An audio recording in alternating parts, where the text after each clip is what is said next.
Every young racer dreams of winning NASCAR's Winston Cup Championship and joining legends like Pearson, Yarborough, Teddy, Earnhardt, and Darrell Waltrip. In 1984, Bobby Labonte watched his older brother Terry win the title and then raced him in '96 for the crown. Today, the younger member of this Texas duo attempts to cap his greatest season after racing for years in his brother's shadow. Now it's Bobby's turn to shine. Bobby Labonte is in turn 3. He's heading for the checkered flag. Checkers are out, and Bobby Labonte has won. Labonte's Joe Gibbs Racing Team has been #1 for 23 straight weeks this year. In 3 weeks for Bobby Labonte and the Joe Gibbs team. Checkered flag is up. Bobby Labonte wins. Here's Bobby Labonte. Talk about someone racing their way into a title. NASCAR history can be rewritten today.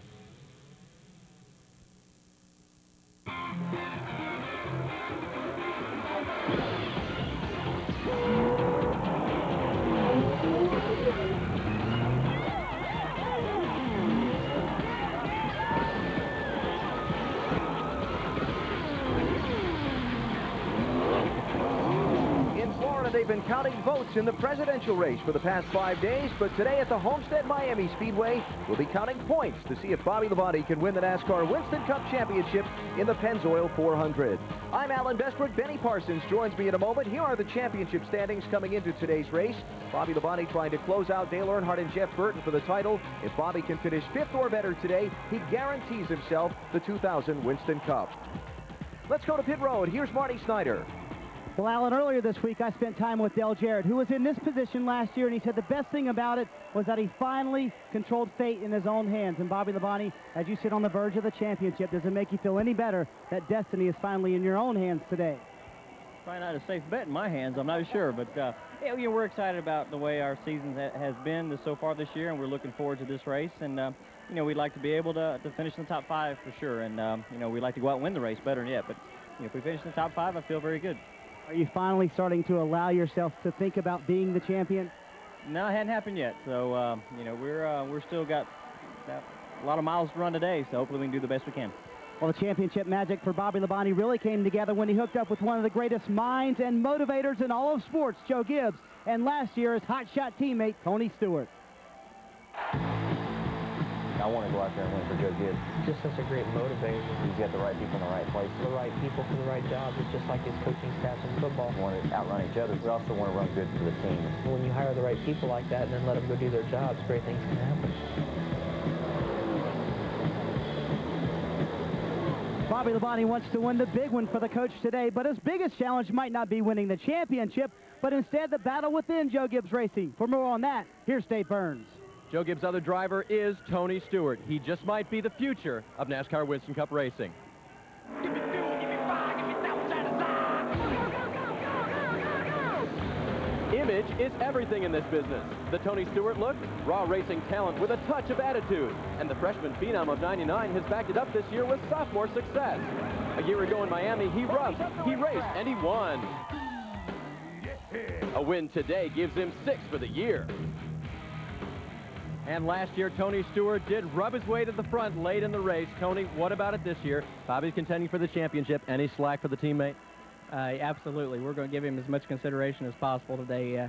I'd like to see him wrap this thing up today and be able to go to Atlanta and have a good time without having to worry about this points battle. But we got a really good car. I mean, we're really happy with the way it's driving. It's a brand new race car that we brought here a couple weeks ago and tested, and we're expecting some great things out of this car today. It drove really good in happy hour, and we're going to have to be patient. We got 12 spots to gain here, but one of them's our teammate too, so we got to make sure when we're around him that we're really careful and not going to put his championship hopes in jeopardy. So we'll be careful with him. We'll work with him all day, but we're going to go out and try to win this race too.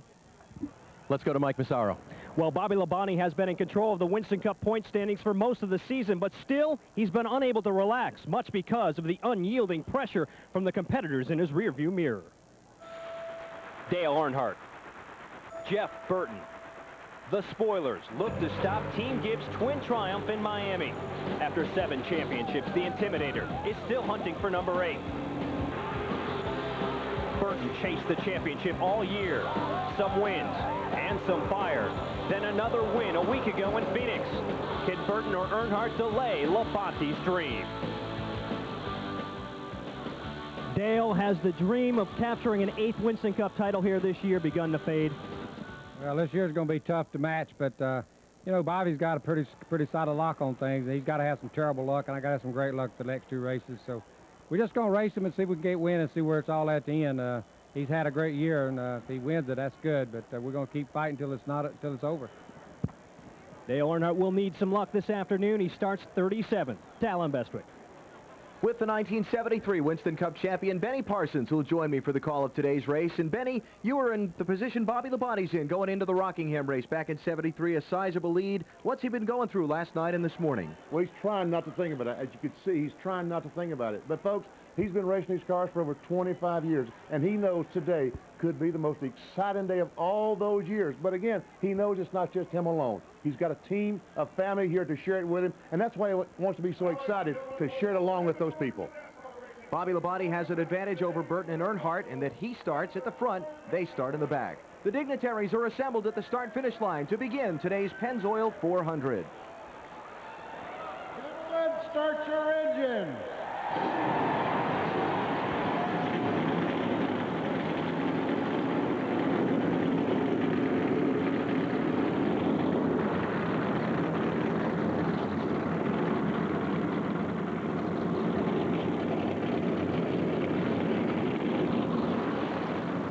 Bobby Labonte trying to lock up the NASCAR Winston Cup Championship in the Pennzoil 400. The green flag is next.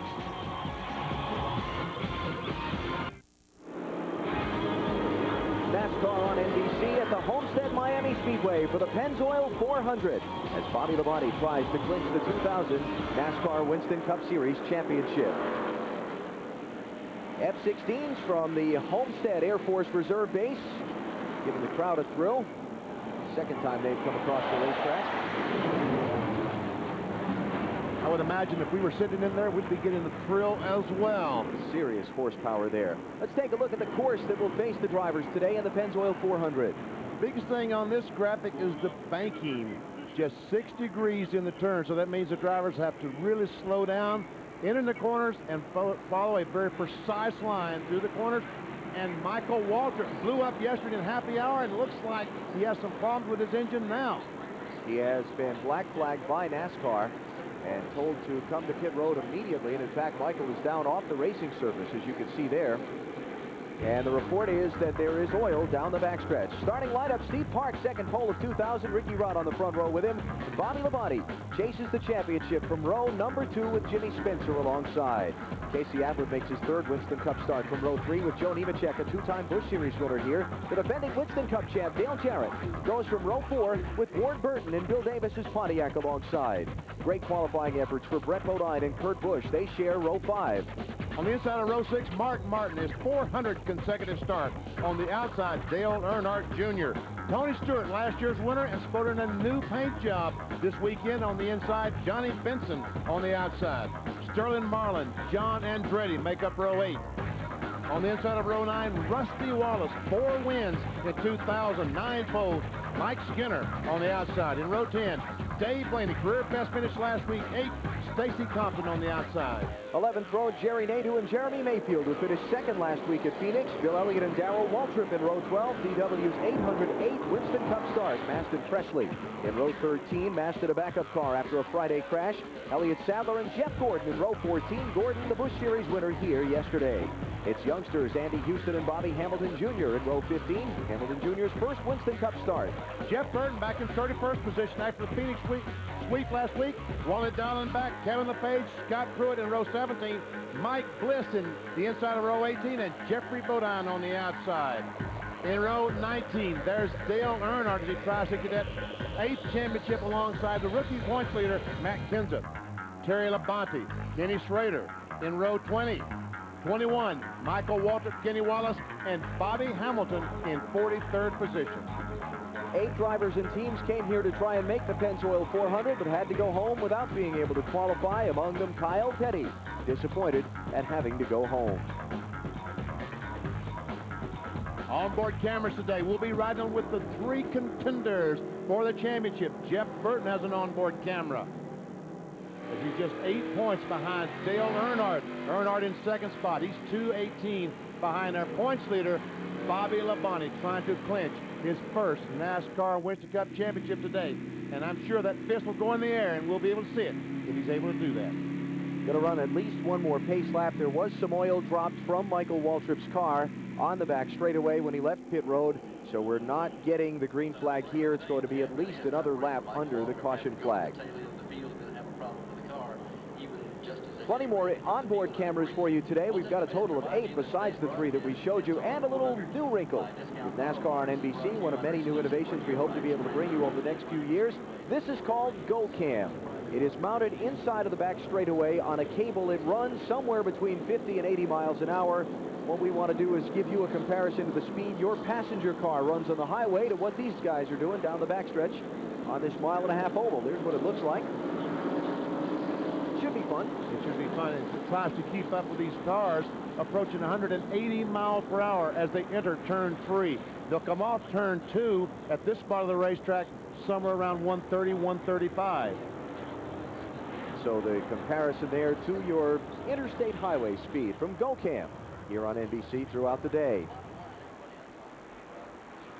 Field is going to get the signal 1 to go when they come back to the start-finish line, so we are a lap and a half away from the green flag. Final updates from pit road before the start. Here's Mike Massaro. Well, Alan, for Steve Park, the year 2000 has been a breakthrough season. He captured his first career win at Watkins Glen. Today, he sits on the pole for the second time in his career. I spoke with him briefly yesterday, and he said he had known he finally made it in this sport when his boss, Dale Earnhardt, came to him and asked for his race setup.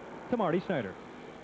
It only took Hart to win the championship, then Ricky Rudd would have already won the title. They feel like wins at Michigan, Charlotte, and Phoenix slipped away. It has truly been a heartbreak season for Ricky Rudd. But if bad luck does indeed truly come in threes, then today might be Ricky Rudd's day, who feels like his chance to win is better than it's been all season. Today, Burns. Jeff Gordon made his final Busch Series start here at Miami Homestead Speedway yesterday. He won the race. The changes made to the 24 he's driving here today directly reflect the success they had yesterday. Ellen Beswick. 1 to go signal for the field as they cross the start-finish line. So we'll get the Pennzoil 400 underway, another lap around. Race analysis today, it'll take 267 laps to make up the 400-mile distance. And pit window for tires, 50 to 60 laps. These cars can run, I think, easily 60 laps on fuel, but I don't know if the right front tire is going to last that far. If you watched the NASCAR Busch Series race yesterday, you saw they wore those tires out in about 50, 60 laps. These cars are a little heavier and a little faster, so the tire might wear quicker because it is exactly the same tire. Michael Waltrip, we showed you with the problems on the pace laps. Mike Massaro has an update. What's wrong? Well, Alan, it's already been a very rough weekend for Michael Waltrip. In happy hour yesterday, he wrecked his primary car in the first lap. The second lap, he blew the motor in his second car. Now they've gotten their backup car prepared for today, but only to have a loose oil line. They've tightened the main fitting. They're pushing him out from behind the wall back towards the racetrack right now.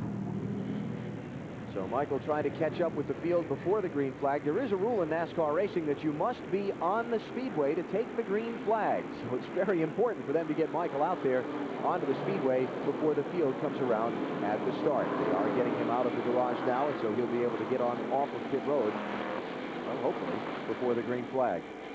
Field's in turn 4 for Bobby Labonte.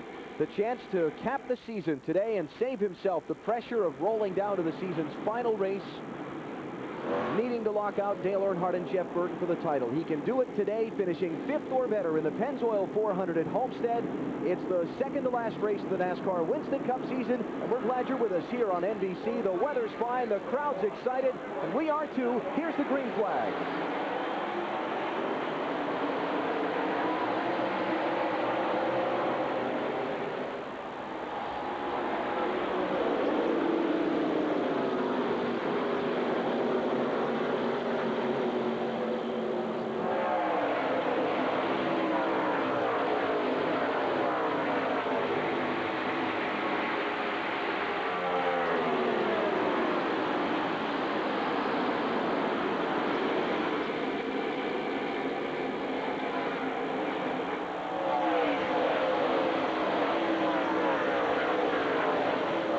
Steve Park leads lap 1. Spencer working on Ricky Rudd for second. And Bobby Labonte has broke out of this pack in 3rd spot, 4th spot actually. But he's getting a challenge on the outside from Joe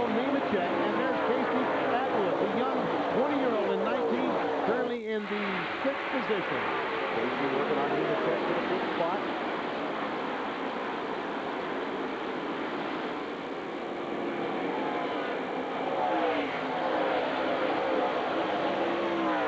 Spencer a little wide off the floor, but not able to get him for 2nd. And now Atwood going to try Nemechek once again into turn 1. Nemechek not able to hold his car low, we've seen in the opening 2 laps.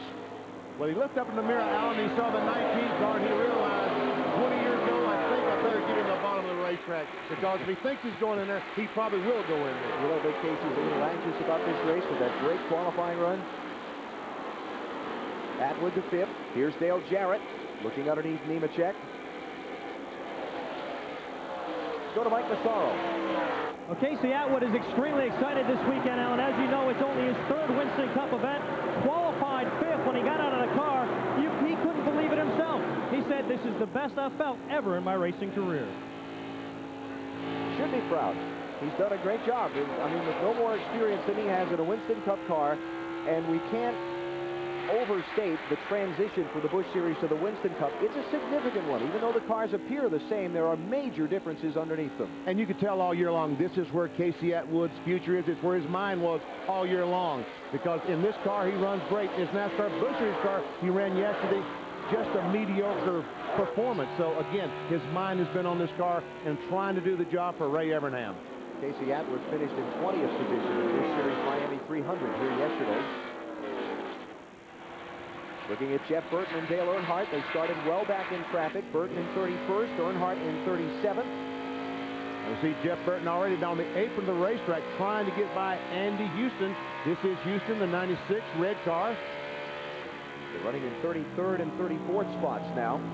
And here goes Earnhardt up on the outside of Jeff Burton. Oh, that outside line. Someone has got it jammed up on the inside. And the car's going by on the outside. Burton loses a spot. Here's Dave Blaney challenging Rusty Wallace.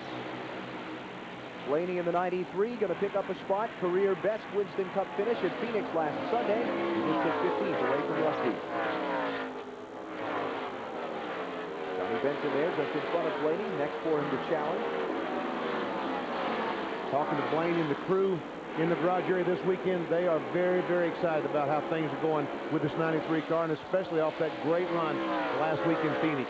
But they have had a struggling weekend. They've had a miss in the engine of this car the entire weekend that they've not been able to solve. In fact, down there this morning, they had the entire electrical harness and ignition system picked apart, trying to make sure it wouldn't crop up again in today's race. This racetrack really gets slick and these tires get worn. He probably will wish he had a little bit of that mist to kill some power in the middle of the corner, keep him spinning the rear tires. Johnny Benson in the 10 car, 14th position. Blaney in 15th. Up front, Steve Park closing in on Michael Waltrip to try and put him a lap down, and Jimmy Spencer closing in on Park. Park shot out pretty fast in the opening couple of laps, but now, as he's gotten in behind Waltrip, here comes Spencer and Rudd.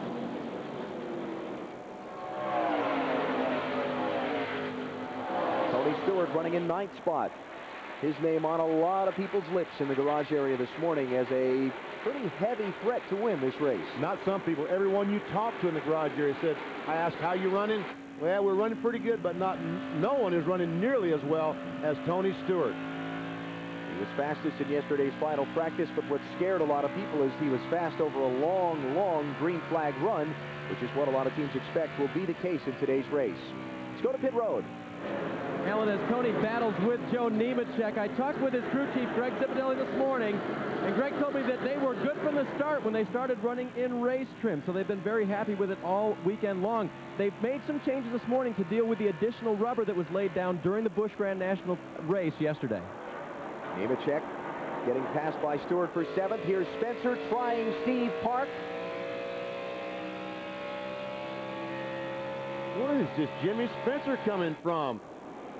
I just did not think that Jimmy Spencer and his team had that set up for a flat track like Homestead, but here he is in the lead after about 9 laps. Second leader of the race. There's GoCam. Look how quickly those cars leave the camera traveling at interstate highway speed. We saw Bobby Labonte go by still in the 4th position. Here's Jeff Gordon trying to get a spot on Mike Skinner. That's 20th position. And Ricky Rudd going to get second on Steve Park. Let's go to Marty Snyder. Well, Alan, just 10 laps in, and Steve Park already has a push in the middle of the corners. That's one of the things you fight here at Homestead. The car wants to push up in the middle of the corners. They let Jimmy Spencer go. Paul Andrews, the crew chief, said no pressure from behind. Just let him go. He's running faster than you. He's pushing harder than you are right now. Let him go on by. If you're new to NASCAR, a push is? The car just does not want to turn. Right here, see how the car's going up the racetrack? He turns the wheel, but he keeps going straight. That's what we call pushing. Jeff Burton and Dale Earnhardt trying to move up through traffic. Burton has gotten back around Earnhardt. That's 29th and 30th positions you're looking at. Still an awfully long ways to go for these two cars to get anywhere close to Bobby Labonte and try to get some points away from Labonte and not let him clinch that championship here in Homestead. So Mike Massaro. Well, Alan, you can see Dale Earnhardt trying to reel in Jeff Burton, but he may have some difficulty doing that. He had just radioed into crew chief Kevin Hamlin saying that he has his right front fender has been pushed in and a little bit of contact on the back straightaway. Wow. So the fender's wrinkled in a little bit on Earnhardt's car, and he is going to need a caution flag pit stop to be able to do anything about that. That's really big because these cars really depend on air going across the fenders and the hood to get downforce on the nose.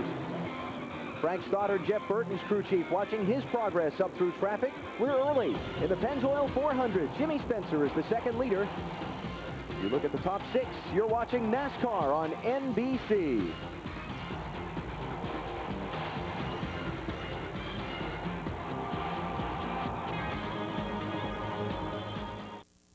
NBC's presentation of NASCAR is brought to you by the Wide Track Grand Prix by Pontiac. Wider is better.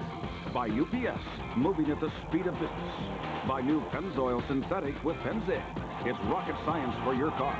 And by the Insider Pizza, new from Pizza Hut. Another one of the best pizzas under one roof. Early in the Pennzoil 400 at the Homestead Miami Speedway, NASCAR on NBC. Watching Bobby Labonte try to clinch the NASCAR Winston Cup Championship in the season's final race. Here's Labonte making a move on Steve Park for third position. But this other car on the inside of Steve Park, Tony Stewart, the thing everyone feared. All of a sudden, Stewart is making his presence known. He's marching towards the front of the top six cars. Tony Stewart, quicker than any of them. So Labonte moves to third, Stewart to fourth. Park is back to fifth. Behind leaders Jimmy Spencer and Ricky Rudd. It's not going to take Stewart long to dispose of Bobby Labonte, I don't think. Let's get an update on Labonte's car. Here's Marty. Well, so far in this championship quest weekend for Bobby Labonte, it's been fairly smooth. Qualified third, that was pretty good. But in happy hour, the car was not that good. They made a lot of changes this morning, and he just got passed on the track by his teammate Tony Stewart. They changed rear springs, they changed a couple of shocks. They made a lot of changes because they felt like the car was not good enough to win. But as he told his father Bob when he got in the car, we may not win today, but I can guarantee you we're going to be tough. Bobby running right now behind Stewart in fourth spot as Tony pretty much waved by Bobby. And I think he's going to wave by the rest of these cars as well because it's just amazing how well he ran through the corner and how he closed up on Bobby Labonte as he came off turn 4. I was amazed at how well this car is getting grip off the corner. In this race 1 year ago, Bobby Labonte led the most laps. He led 174 of the 267 laps, but it was Tony Stewart who wound up with the strongest car at the end of the race and went on to score the win. Little confrontation coming off pit road between the teammates that raised more than a few eyebrows inside the Joe Gibbs building, let alone up here in the broadcast booth. See Dale Jarrett beginning to close in on Steve Park. Park led the opening 9 laps. Labonte goes by Tony Stewart, running in third position now. He's a little over 3 seconds behind the leaders. Here's what I was talking about a second ago. Last season at the Homestead Miami Speedway, 20 laps to go. Stewart off pit road, comes out right alongside his teammate Bobby Labonte. This would be the race for the win. They go into turn number 3. Maybe Labonte expected his rookie teammate to give, but Tony had no such thing in mind. Bobby very lucky not to crash here when they made contact. Labonte gathered it up to finish second, but Tony Stewart went on to score the win. We saw something like that yesterday in the NASCAR Busch Series. Elton Sawyer and Jason Leffler making contact, and Elton Sawyer did spin. Coach Gibbs looking on at his two cars. Dave Burns. Something else Greg Zipadelli told me this morning, Alan, was that last year, they know they ran second most of the day, but they really didn't feel like they had the car that could pass for the win. And it was late in the race, the way they had the car set up, that Tony felt he could make that pass. And as we showed in the video, he really made that pass. See how quickly Stewart has moved away from Bobby Labonte. Back to the lead. Ricky Rudd getting a little bit closer to Jimmy Spencer. Last lap by, Rudd running just a couple of tenths of a mile an hour quicker than Spencer, but that's all you need to be able to catch him. Speed to get around him. It's another whole story. That is another whole story. And we see Dale Jarrett on the inside of Steve Park as they exit turn 2. A battle for the 5th position. Let's give it to Jarrett. Our pole sitter, Steve Park, now is falling back to the 6th position. Almost 5.5 seconds behind the leader, Jimmy Spencer. Now Jarrett started in 7th. Moves up into the number 5 spot.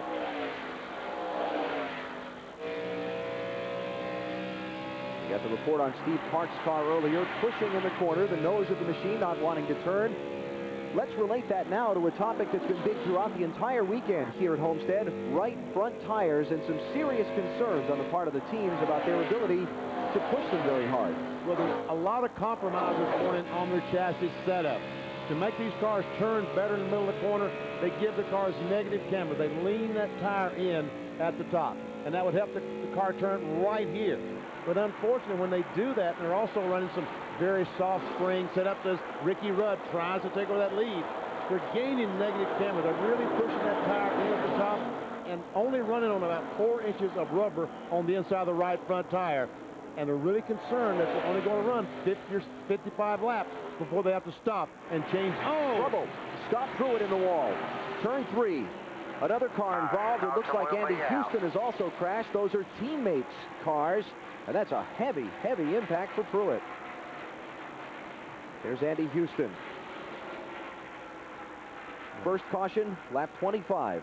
That's unbelievable that 2 team cars could crash together like that. It looks like the only 2 cars involved. First yellow of the race. Look at the significant squaring off of the back end of the Scott Pruitt car. At least he's trying to get the car back to the pit area, which means that he should be okay. Good news there for Scott, but serious damage there.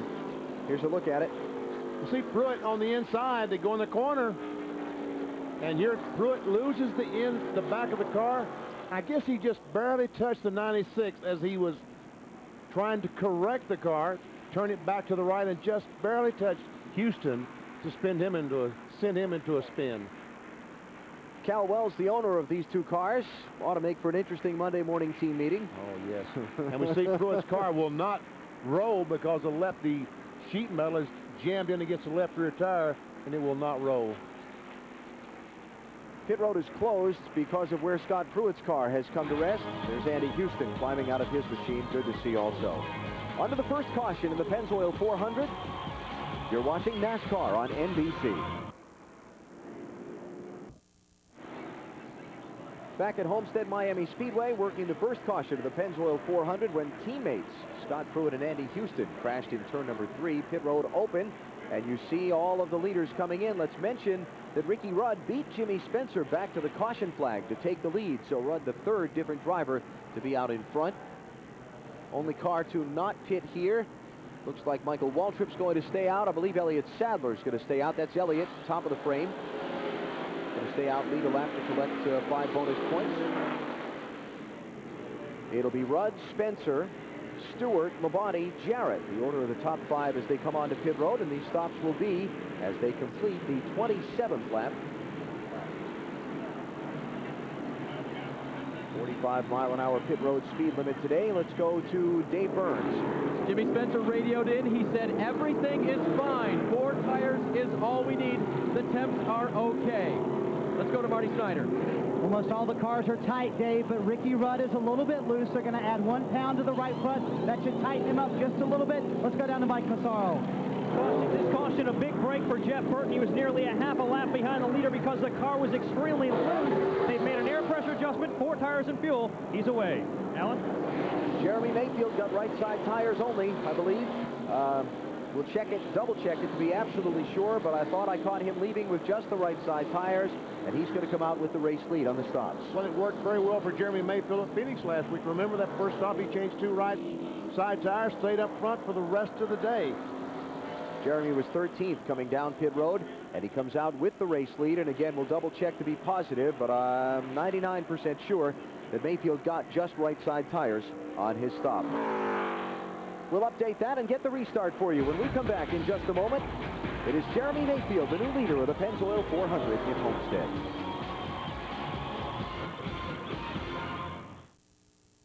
Budweiser, the official beer of NASCAR, is the proud sponsor of the Bud Pole Award, presented to the fastest qualifier at each NASCAR Winston Cup event. Late season testing at Homestead paid off Friday for Steve Park as he captured the Bud Pole in his sponsor's title race, his second Bud Pole of the year. Since 1979, Anheuser-Busch has awarded more than $7 million as the title sponsor of NASCAR's Bud Pole Award program. Rusty Wallace has been the dominator in Bud Pole qualifying so far this season, twice as many as the next driver. One final attempt for competitors to get in to next February's Bud Shootout, Friday in Atlanta. Jeremy Mayfield takes the lead with a 2-tire stop under this caution flag. Ricky Rudd holds the top spot that he had off of pit road. He was the best of the 4-tire stops, coming out second. Jimmy Spencer's third. Dale Jarrett getting a couple of positions gained on pit road. He's fourth.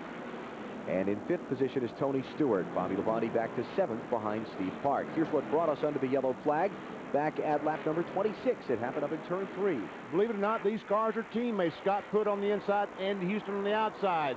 They go in the corner, and Pruitt just gets the car a little bit loose, and I think he might have touched the 96 of Houston, and when he tried to steer it away from the 96, that's when the car spun. He backed it in the fence and on around the corner. Andy Houston backed his car in the outside retaining wall as well. Both drivers out of their cars and okay, but will go to the garage with heavy damage on their machines. First 2 drivers behind the wall. Our pit summary, Jeremy Mayfield 13th to 1st. I think you have to consider 2-tire change, because there's just no way in the world that he can change 4 and beat all these great teams off pit road. You see everyone else stayed about the same. Want to check on Johnny Benson, also came in 26th. He's out in 10th, so we suspect he may have gotten 2 tires, and our reporters are following up on that for us, and we'll check on that in a moment. Field has been given the 1-to-go signal, so we'll go back under the green flag next time. To Marty Snyder on pit road. And a lot of changes for Bobby Labonte. They took a pound out of both left side tires and a rubber out of the right front. That means his car was extremely tight. They wanted to loosen him up. Jimmy Makar said, how's the track? He said, I think it's going to get very slick, very quick. Ward Burton came in 11th on his pit stop. The car rolled off the jack. They lost a lot of spots. Came out in 25th. Let's go to Dave Burns. The 88 of Dale Jarrett was in. Todd Parrott told me he was a little bit loose, so they put on the 4 tires and made an air pressure adjustment. As for Tony Stewart, he was tight. They took some wedge out of the left rear, and next time they told him, pit a little bit further into your box. He was almost out of it. Let's go to Mike Massaro. Well, Andy Houston has just walked from the care center, and he appears to be okay. The question is, what happened on the racetrack, Andy? Could you see? Well, I'm not really sure until I see a replay. It looked like the 32 had a run on me, had 2 or 3 cars behind him, and our car just started out a little too tight, and I was trying to hang tough there on the outside. I don't know if he got loose underneath me or what happened, but we both spun. It's real unfortunate for PPI Motorsports and McDonald's. You know, I'm looking forward to a great season next year with them, and we'll just get ready to get to Daytona now. Well, guys, kind of a sour end to his 5th start here this year. Jeremy Mayfield leading on the restart. Here's Dale Jarrett challenging Jimmy Spencer for 3rd, but he's getting, trouble.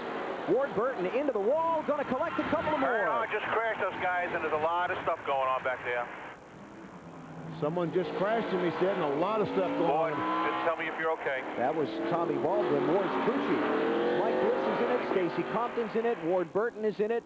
One other car up against the outside wall. There it is. That is Jeffrey Bodine in the 98. Hard crash for Bodine. I believe he was the first one into the accident after Ward Burton. There's Compton. You gotta watch that replay. Junk, Tommy. Ain't no fixing it today. That is the spotter. Spotter on the roof telling Tommy Baldwin that the car is just hurt too badly to fix it. See Ward Burton unbuckling the safety equipment. See the water coming out the front of the Caterpillar car. That means the radiator is broken. 5 cars involved in the crash. Hearing that Darrell Waltrip might have gotten a piece of that also.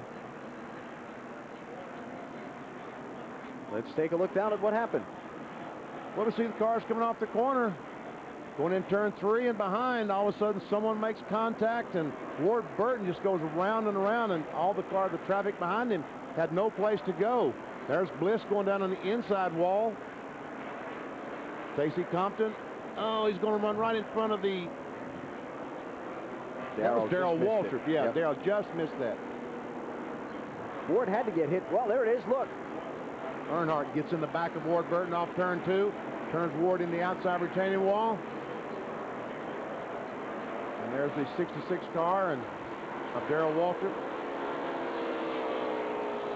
Another look. There's Terry Labonte, the green car. Pretty heavy contact between Mike Bliss and 20. How did Ken Schrader get through the middle of that? Sorry, Benny. It just startled me that he made it through the smoke. Back bumper of Ward Burton's car. This will be interesting. Just listen.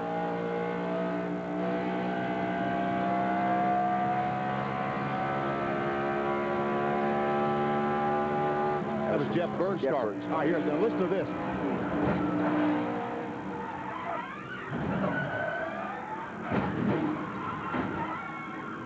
Oh. So you want to be a race driver? Not in situations like that, folks. You don't want to be. Mike Bliss's car, significant damage. Just in the wrong place at the wrong time. And his car will be hooked up and brought back to the garage. Under caution for the second time in the Pennzoil 400 after a 5-car wreck on the back straightaway. You're watching NASCAR on NBC.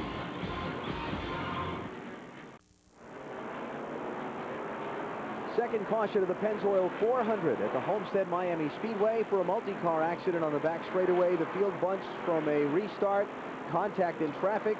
By the time it's done, 5 cars have received some major damage. Here's another look at what happened as the field raced up off of turn 2. As we see the cars coming off turn 2, Dale Earnhardt, the 3 car, makes contact with the rear bumper of the 22 car. He starts spinning in the middle of the racetrack, leaving other cars just nowhere to go. It's a pretty good hard contact between the 9 of Stacy Compton and the 27 of Mike Bliss. There's a contact I was talking about. And Ward just, turns her right in the wall. How can you crash on the straightaway?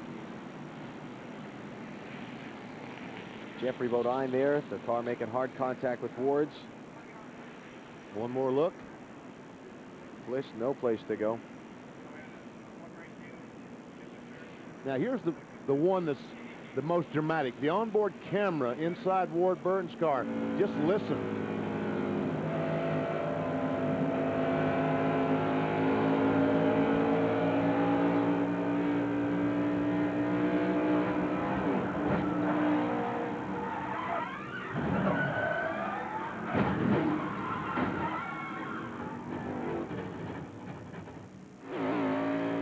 Now you ever see Earnhardt come off the corner? And there.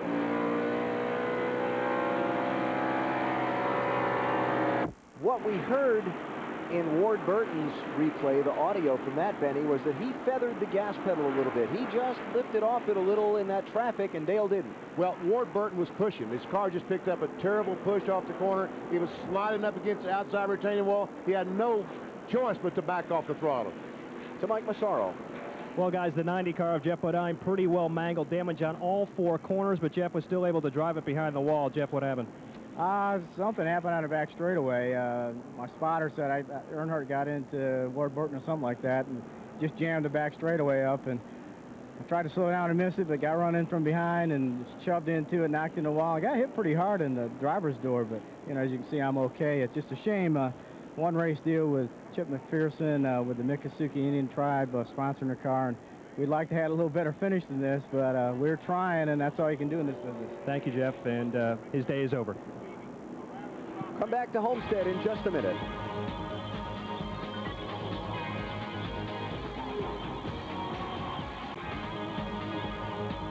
A lot of damage early in the Pennzoil 400 at the Homestead Miami Speedway.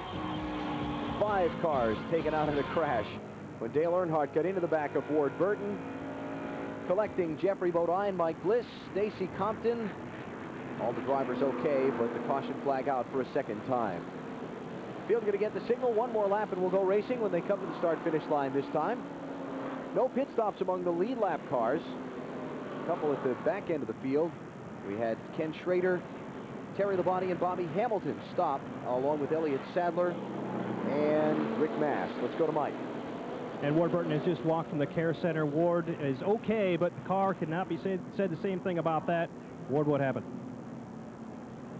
9, 9, and 3 went on the outside of me, and 1 and 2.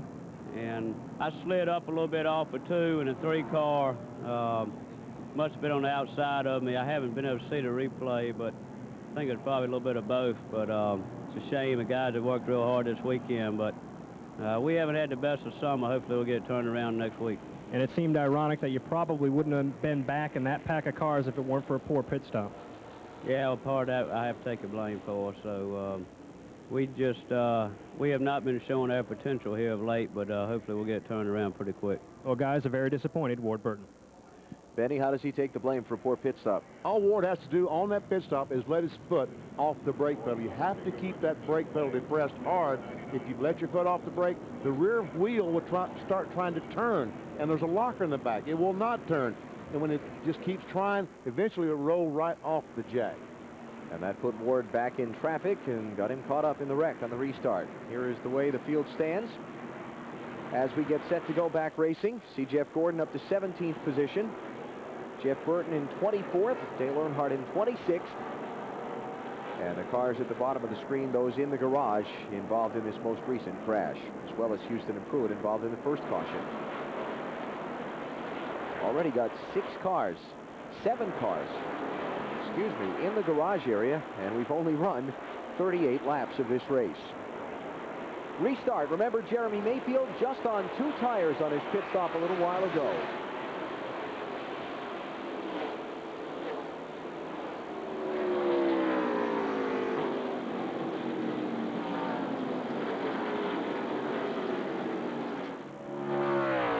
In the 7 car, 1 lap down after troubles on the pace lap of the race with an oil leak. Not able to get his lap back from the leader. Ricky Rudd gets by Michael Walton's car. Gets off in pursuit of the 12 car. We'll see if he can chase down Jeremy Mayfield with that 2-tire stop. Johnny Benson did also just get right side tires on his pit stop. Benson runs in 10th position. Let's go to Dave. Well, Alan, Johnny Benson and Jeremy Mayfield both made 2-tire stops. Benson had just a little bit of problem with the car. It was really, really tight. They put a rubber in each of the right front and the right rear. Also, Jeremy Mayfield took 2 tires on as well. He had kind of a 4-wheel slide going, according to crew chief Peter Suspenzo. Bobby Labonte needing to finish 5th or better to guarantee himself the NASCAR Winston Cup Championship. Now, that's not the only title picture today. A lot of title pictures right now. He's in 7th spot, but his contenders are back in 23rd and 24th. Race for 3rd, Jimmy Spencer, Dale Jarrett. Spencer wide. Jarrett trying to fill the hole. Spencer's car pushing, going in the corner, unable to keep that car on the bottom of the racetrack. And if he keeps doing that, all these cars will be going by on the inside. Right behind him, Tony Stewart there. Fastest man in the early part of the race, fastest man in final practice yesterday. Look at him close up on Jarrett. Oh, and look, Jarrett's car wiggled. It came off the corner, which allowed Tony Stewart to turn left, get under the 88 car, and looked like he's going to take that spot away in turn 1. I don't know what Dale Jarrett can do about it. He might spin him out, but that's not exactly what you want to do. You've never done that to anybody, have you? No, as a matter of fact, I haven't. Wanted to, though. I wanted to a few times. I'll bet you did. The Stewart made Jarrett's car wiggle. Yes, he did. But he pulled up behind him, and that just takes air off that rear spoiler on the back of these cars, which gives these cars downforce, allows them to get through the corner. Another car pulls up behind you, lose that downforce, and the back end becomes very, very loose. Watching Dale Earnhardt Jr. try to move up through. Here he's working on Kurt Busch. He's for the 11th position. Dale Jr. kind of hanging right where he started. He took the green flag in 12th spot.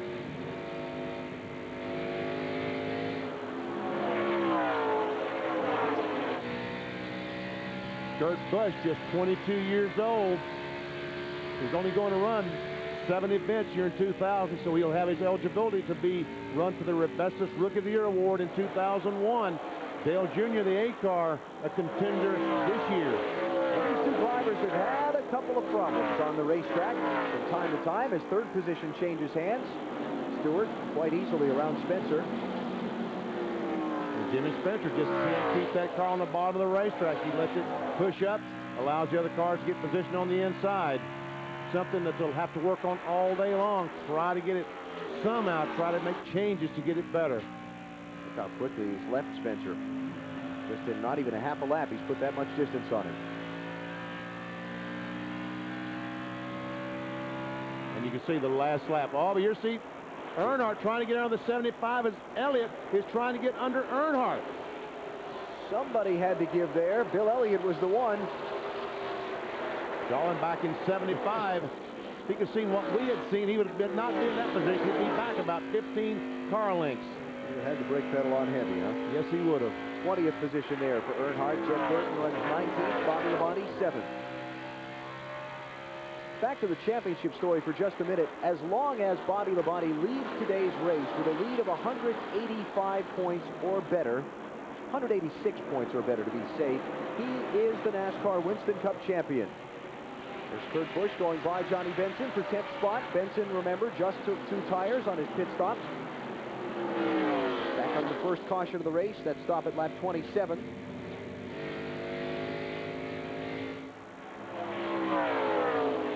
Now that he's hung up in that outside lane, he may lose 5, 6 more spots. Wallace, Blaney, Gordon, they're all going to try and fill that hole. He's losing all of his momentum, which allows all these guys to drive on the inside. Here comes Dave Blaney and 93. Rusty Wallace already by.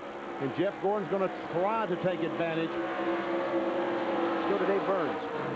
Well, this weekend, Johnny Benson and his crew chief James Inns thought they might have the field under control. It's the same car that David Green sat on the pole with here last year. Unfortunately, in Johnny's own words, the rest of the field kind of caught up to us. Yeah, Benson qualified 14th, which is a little bit off the pole. Took the 2 tire. He'd fallen back to 20. Ooh, wow. Come on, guys, you're on the straightaway. Yeah, that you're not supposed to wreck on the straightaway, the straight part of the racetrack, the curves, the turns, where you're supposed to have contact. That's supposed to be where all the stuff happens. It's Brett Bodine in the 11th. Solid run for Brett. Been a solid weekend for him. So far, he's in 16th position now. He qualified in 9th. Talking to Mike Hillman, the crew chief on that car this morning, he said the stiffest spring in the car was in the right rear. I talked to 3 or 4 people that said that same thing this morning. All put in weird spring combinations under these cars, trying to help them turn in the middle of the corner. Right here, the 11 car needs to go the other direction, but they've had trouble turning the wheel and sliding across the racetrack. Some really weird spring combinations in all these cars. There's Bobby Labonte, NASCAR Winston Cup Championship leader, and here goes second place as Tony Stewart gets the run on Ricky Rudd. This battle is going on about a second behind the leader, Jeremy Mayfield. We saw Mayfield take just 2 tires in the Phoenix race last Sunday and be able to run far better than anyone expected. He's doing it again right now. His lap times very comparable to Rudd's and Spencer's and Jarrett's. The problem for him is they're not comparable to Tony Stewart's. Tony is running clearly faster than Mayfield is and closing quickly. Here's a shuffle for 5th spot as Dale Jarrett loses not 1 but 2 positions. 2 spots as Steve Park got on inside the 88 car, opened the door for Bobby Labonte to go by. So all of a sudden Jarrett starting to struggle and falling back. To Marty Snyder.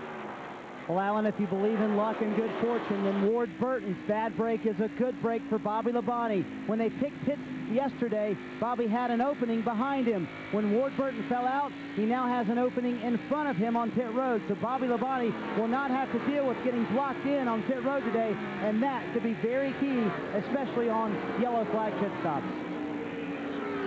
Every little bit helps when you're trying to win a championship. Bobby Labonte running in 6th position right now. Jeremy Mayfield leads the Pennzoil 400 as our no brakes coverage continues from Homestead.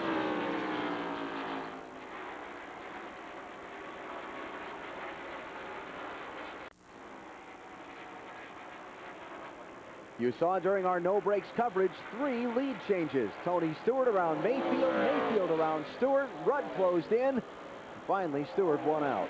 We didn't even have to talk. All we could do was sit here and cheer as all that went on. So Tony Stewart now has things in hand, and here's Jeff Gordon battling with Kurt Busch. 12th position here. Busch is dropped back from 10th spot, where he was running a little while ago, as Dale Jr. gets a spot on Rusty Wallace. That'll be 10th. So Jr. to 10th, Rusty to 11th, Gordon to 12th, Busch now 13th.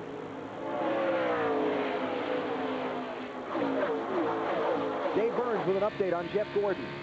Well, this morning I talked with Robbie Loomis, his crew chief, and even though they won the Busch Grand National race yesterday, they did that knowing that they could make their Winston Cup car better. They changed the left side springs, and what he told me was that was really for the balance of the car and running on the apron. Remember at the race's end yesterday, we here saw that they ran around that apron a lot during the final stages. The part of the racetrack below that yellow line all the way down toward the grass. You see the line there? You mean that spot Jeff Gordon's running on right now? Folks, that is the apron of the racetrack. We talked about the banking at this speedway. Only 6 degrees banking. The apron is extremely flat. But yet we saw a lot of cars there yesterday, passing cars. Bobby Labonte just passed Steve Park for 5th position. Now Ricky Rudd starting to apply some pressure on Jeremy Mayfield for 2nd. I think the 2-tire only thing is about run its course for Mayfield. Marty? Well, Benny, when you brought up the apron, I talked to Dale Jarrett this morning, and he said, you know, it's kind of weird. He tried the apron, tried to get his left front tire on the apron in happy hour, and he found out it had a lot of grip, but he wasn't sure about it. Then he watched the Busch race, and he saw Mark Martin and Jeff Gordon put their left front tire down on the apron below the yellow line. That is where the grip is at this racetrack. Ricky Rudd to 2nd, around Jeremy Mayfield. I don't know that the apron of the racetrack has more grip. It just helps the driver with his line. He's able to get down closer to the grass, make the racetrack a little smaller, and make the racetrack a little bit rounder, which helps him as he exits the corner and takes some of that push away. You don't think the pavement there would have any additional grip, because the running groove from that yellow line up has got all the rubber worked into it from all the kinds of racing they run here. Well, I think right now it may have more grip. It probably will lose some as all these cars go down on the apron of the racetrack. Jeff Burton is running back in 16th position. There's a look at Jeff. Trying to close in on the back bumper of Joe Nemechek, the 33 car. This battle is about 14 seconds behind Tony Stewart. Telemetry and what's going on with Burton's car. He's made up half the distance he needs to so far. He started 31st, and he's up to 16th. And he's trying that high line just like he used yesterday in the NASCAR Busch Series, like he used at Phoenix last week to win both races, the Busch race on Saturday, the Cup race on Sunday. But he's only doing it down in 1 and 2. As Nemechek, well, actually he's doing it up in 3 and 4. Yesterday he would only do it in 1 and 2 and run the bottom up in 3 and 4. And look at these cars dance around off the corner. Nemechek trying to fight that thing as he got off the corner, allowed Burton to get on the inside, takes the spot away. So Jeff Burton to 15th position. Next car in front of him will be the Kurt Busch machine. He's got about a half a second to make up. You see the interval there. For Jeff Burton, 3rd in points coming into this race, 226 behind Bobby Labonte, trying to keep himself from being closed out, but in talking with the team this morning, also realizing that they may be relegated to trying to make sure they get 2nd from Dale Earnhardt in these final 2 races of the season. Labonte, you know, there's nothing they can do about Bobby unless he has a problem. Watching Kurt Busch take the spot away from Rusty Wallace there. That's 13th position. Let's get more on Jeff Burton. Here's Mike Massaro. Well, and the last pit stop for Jeff Burton was a blessing. Before that caution came out, the car was extremely loose. They brought the car down pit road, changed 4 tires, took on fuel, made an air pressure adjustment, tightened the car up. That has fixed it and allowed them to move towards the front. However, on that pit stop, they had a problem with the right front lug nuts. That set them back a little bit, but they're making up for it right now on the racetrack. Busch, Wallace, and Burton, 13th, 14th, and 15th. There's that high lane again. Don't you love it? Jeff Burton going places that no one else goes. All the other cars on the bottom of the racetrack, right near the yellow line, below the yellow line on the apron of the racetrack, and he's up high. What I like about it is that he's not afraid to try it. Sometimes a lot of drivers get to where on a racetrack like this, gotta hug that yellow line, gotta hug that yellow line. And I like that Burton is not afraid to go out there and see if it'll help his lap times. Yes, I'm impressed with Burton trying this different lines, trying to find some speed by changing his line around the racetrack. Now, this is Casey Atwood. We put a camera here trying to show you how much that tire is leaned in at the top. This is the right front tire. It goes down in the corner, and look how the tire goes in at the top. Let's take a look at a virtual garage from NBC. Negative camber. We're talking about the top of the tire leaned in. Here's where they adjust it and bring the top of the tire in or take it out. Most of these guys want all the camber they can get, leaning that tire in dramatically. Unfortunately, only the inside of the tire meets the racetrack, and that's where it wears. And you look at it live, the inside edge of the tire being pressed into the racetrack much harder. You can see the daylight under the outside edge of Casey Atwood's car. Watch as he goes down in the corner, and as the spring travels, we see the inside of the top of the tire go in, gaining camber. And believe it or not, right here on the straightaway is actually where it's a bigger problem because of the funky chassis setups they're running on these Winston Cup cars anymore. Yes, they're running so soft springs, the air is literally pushing the car down, and that negative camber, that tire is leaned in at the top the entire mile and a half around the speedway. It never gets to relax and ride on the outside of the tire and use the entire tread. Just 4 or 5 inches on the inside of the tire is all they're using on the right front. Casey Atwood running in 9th position. One of the drivers will be coming to the NASCAR Winston Cup Series in 2001. Kurt Busch and Andy Houston also in today's race, coming full-time to the circuit next year. Busch running in 13th for Jack Roush. Andy Houston out in a crash at lap 26. Tony Stewart is leading the Pennzoil 400. About to catch the tail end of the field and try and put the 35th place runner, Ken Schrader, a lap down. You're watching NASCAR on NBC. Jimmy Spencer has just taken 3rd position away from Jeremy Mayfield in the Pennzoil 400. Lap number 72 completed by the leaders now. As Tony Stewart continues to be out in front, Ricky Rudd is 2nd. Spencer and Mayfield in 3rd and 4th. Bobby Labonte runs in 5th position. So far, everything going Tony Stewart's way in the early going. He's caught the tail end of the field and now putting cars a lap down. Let's get an update from pit road and Dave Burns. And Alan, he's been pretty calm on the radio, as you might expect, checking temperatures, reporting those to Greg Zipadelli and the crew, letting him know what's going on. But in the process, he said something kind of scary. He said, "I'm just babying the car." Not scary for Greg Zipadelli, but scary for the competition. When the car's handling well, and drivers will tell you this, when the car's handling well, it's much easier than when you have to fight the handling. We look back on the race for 9th position. Not much of a race for long. Jeff Gordon by Casey Atwood. Gordon started in 28th, so he's moved up nicely into the top 10. And I'm sure that Jeff Gordon learned a great deal in that NASCAR Busch Series race yesterday afternoon. After all, 300 miles of practice before a 500-mile race can't be a bad thing. Of course, Casey Atwood driving for Ray Evernham, Jeff Gordon's mentor in Winston Cup racing, if you will. They had so much success together. Now Ray off to head up the Dodge effort for 2001 and selecting young Casey Atwood to be his driver, one of his drivers. This is for 7th position. Mark Martin trying to hold off Dale Jarrett. Talked to Jimmy Fenning this morning, the crew chief on Mark Martin's car, as Mark sees the pressure from Dale Jarrett and says, "Okay, DJ, go ahead. I'll let you ride behind a while and see if you can run faster than I can." I talked to Fenning. He said a lot of weird springs and shocks on this car today because they're trying to get ready for 2001. Try some things, see how they work, and try to figure out what they've got to do next year to go up and challenge for the championship. You know, Jeff Gordon's team did the same thing when they came here Friday, Benny. Jeff told me before qualifying they had put a totally experimental setup under the car, went out in Friday morning practice, didn't like it at all, and they lost a good part of practice Friday trying to change the car back to their setup from a year ago, which kind of explains why Jeff only qualified in 28th position. Steve Park in 6th position in the 1 car. Bobby Hamilton is a lap down in 35th in the 4, and we look ahead from Park to 5th place runner Bobby Labonte, and you can see quite a gap between them. About 2 seconds between Park and Labonte. Bobby Labonte running right on that yellow line. He's certainly not trying any weird things.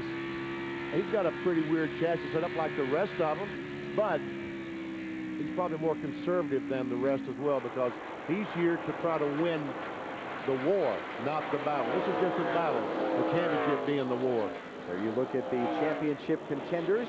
Jeff Burton running back in 13th, Dale Earnhardt in 18th, and Bobby Labonte in 5th. If he finishes ahead of the both of them, he gets the trophy today. If it does finish this way, Jeff Burton does take away second from Dale Earnhardt in the championship standings with 1 race to go. This will be the Atlanta race next Sunday. Here's Burton trying that wide line again in 1 and 2 as he races Dale Earnhardt Jr. for 12. This battle is, they're about 16 seconds behind Tony Stewart. I don't think Jeff Burton can win the race running that high line. I think to win the race, he'll have to make adjustments, get to the bottom of the racetrack like all the other cars, but he can certainly get to the top 5 by running that line, and traffic will not be nearly as much of a problem for him as it will other cars. When he runs across slower cars and they go to the bottom of the racetrack, he'll just drive by on the outside. That last stat you saw, kind of the story of Jeff Burton's season for the most part. Struggle in qualifying, pass an awful lot of cars during the race.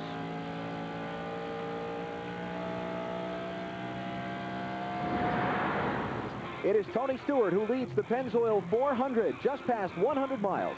This afternoon's event, there are the top 6. Bobby Labonte trying to lock up the championship, running in the 5th position.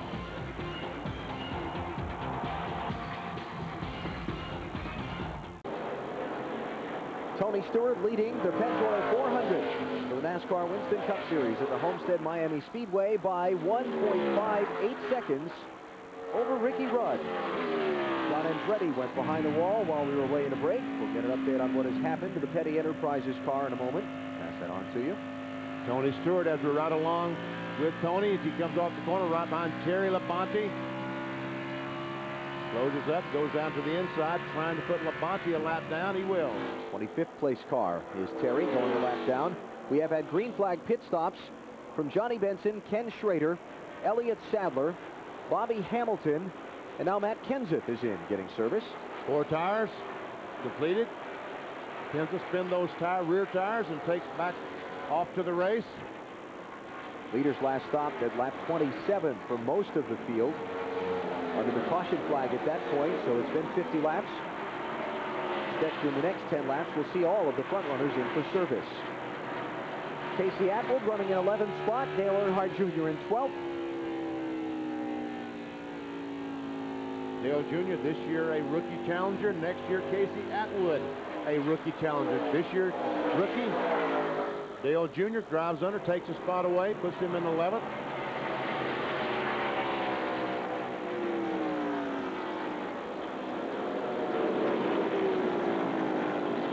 For Dale Earnhardt Jr., his rookie season in the NASCAR Winston Cup Series has been a long lesson. He got off to a very fast start with a couple of wins early. He took a victory in Texas in April. Got another win later on in the season. Last one at Richmond in May. Another victory at Charlotte in the non-point All-Star race in May. But the summer, they've kind of learned just how long and hard the grind is of a full NASCAR Winston Cup season. Yes, I talked to Tony Uri Sr., the team manager on this car, and he said, we just found out how tough it is not having Sundays off like we did last year, not having that half-day Thursday off, and being the big guys on Little Pond. Now here we're just small guys. We've got to work all the time. Dale Jr., the 8-car driver, is finding out how tough it is to race against these guys. He's had some crashes. They've had to repair those crashes. He said, we are just a crew. The entire crew is just physically exhausted. kind of like what a rookie in the NBA goes through about 2/3 of the way through that 80-game season. He finds out it's a lot more taxing than he thought. Let's go to Marty. Well, it's been a terrific run so far for Brett Bodine. They had a nice run going at Phoenix last week, but had an incident on pit road when they hit Tony Stewart. This will be a 4-tire stop. A little bit tight for Brett Bodine. He's off and back out on the racetrack.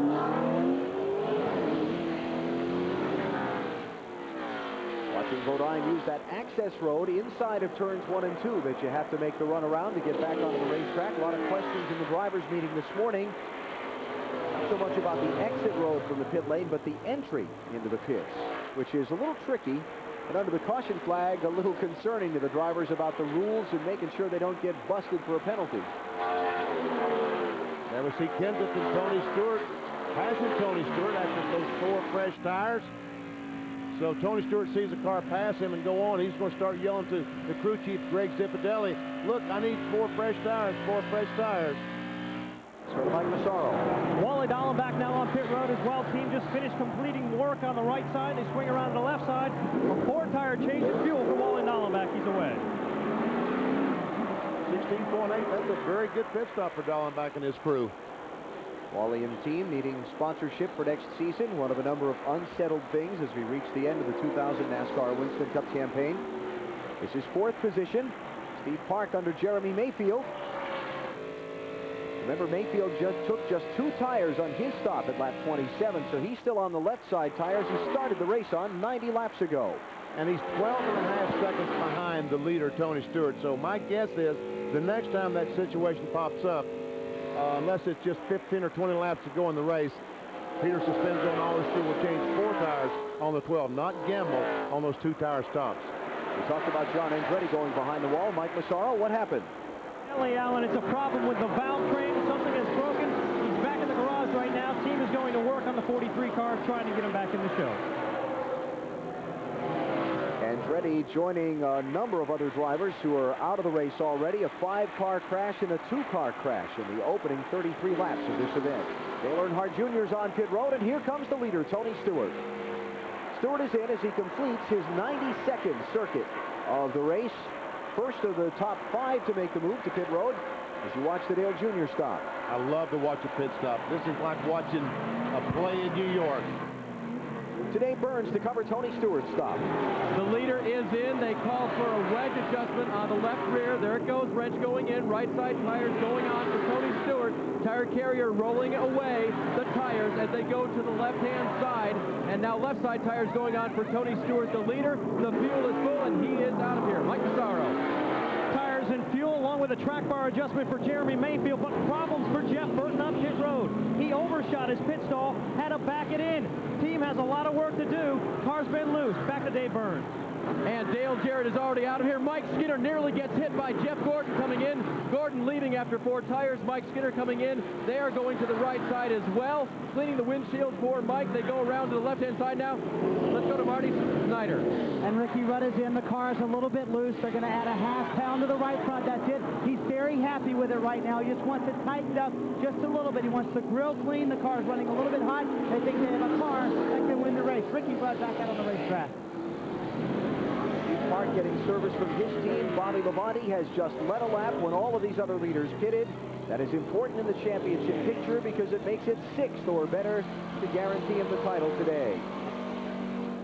Here's Labonte giving up the lead to come on pit road now. His stop as he completes his 93rd lap.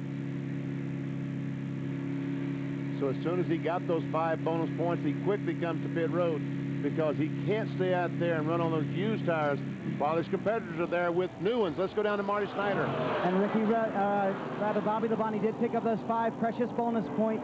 He started tight. He is loose towards the end of this run. They did make a wedge adjustment. They're also taking 1 pound out of both rear tires. Now that will give him more forward bite, more grip off of the turns. That is the air pressure adjustment. They dropped the jack and he's back out on the racetrack.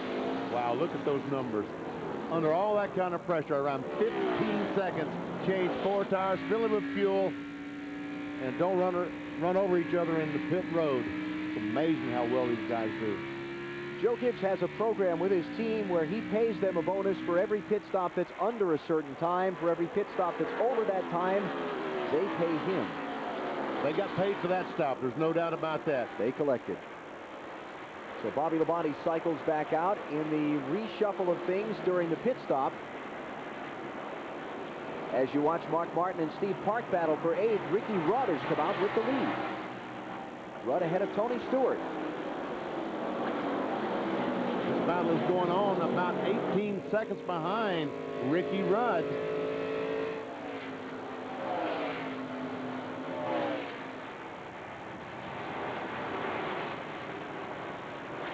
As you watch Martin now lead Park for that 8th position. So it is Ricky Rudd taking the lead from Tony Stewart on the green flag pit stops.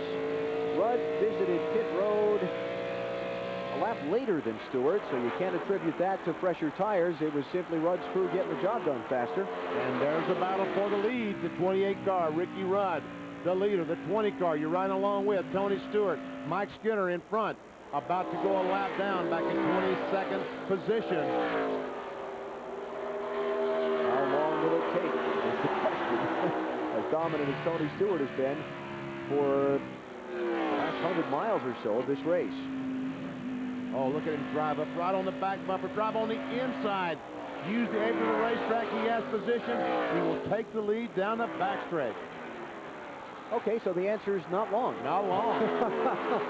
Tony Stewart back out in front of Ricky Rudd. Into the #1 spot. So Stewart, the dominant driver in the race so far. Rudd back to 2nd. Jimmy Spencer has come out 3rd from the pit stops. Jeremy Mayfield 4th. And Dale Jarrett 5th.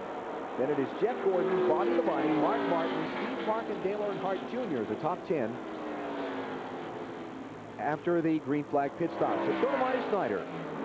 All right, you're looking at Bobby Labonte's tire. This is one that just came off. This was a 66-lap run. This is Gary McClure, one of the team members who checks the tires. There's the cords. That is the inside of the right front tire. And now let's go up pit road to Dave Burns. Well, Nardi, here is the inside of the right front tire for Tony Stewart. No cord showing, and I talked to the guys whether they liked the look of the wear on the tires. They said, yep. So not only does Tony Stewart feel very comfortable in the car, his tires are looking great. Wow, that is impressive that as well as this Tony Stewart car is running, he's able to get that entire right front tire working for him. Bobby Labonte, see what, if he had blown that right front tire, he had wished he had not run that extra lap trying to get those 5 extra points. And Mark Martin by Bobby Labonte to pick up the 7th spot, so Bobby not running quite as well here after that pit stop, maybe deciding to take it a little easier. They might have looked at that right front tire and said, Bobby, you've got to back up just a little bit. He's got a pad right now on Jeff Burton and Dale Earnhardt. Burton is back in 15th, Earnhardt is in 18th, and remember that really all Bobby needs to do to win the championship today is race them to a draw. Somewhere finish around them. That tire goes through because he's worn it out. It could be big. Take away all of his advantage in the championship. There are the leaders after the pit stops. As we close in on the midway point of the Pennzoil 400 in Homestead, Tony Stewart has been the dominant driver so far. A rough start to the event, a 5-car crash earlier. Then a round of green flag pit stops. Through it all, Joe Gibbs watches as Bobby Labonte continues to try and win the Winston Cup. Of NASCAR is brought to you by new Pennzoil Synthetic with Pennzoil. It's rocket science for your car. By Budweiser, with the crisp, clean, refreshing taste you'll find in no other beer. This Bud's for you. By McDonald's, we love to see you smile. And by Team Monte Carlo, more champions depend on Chevy.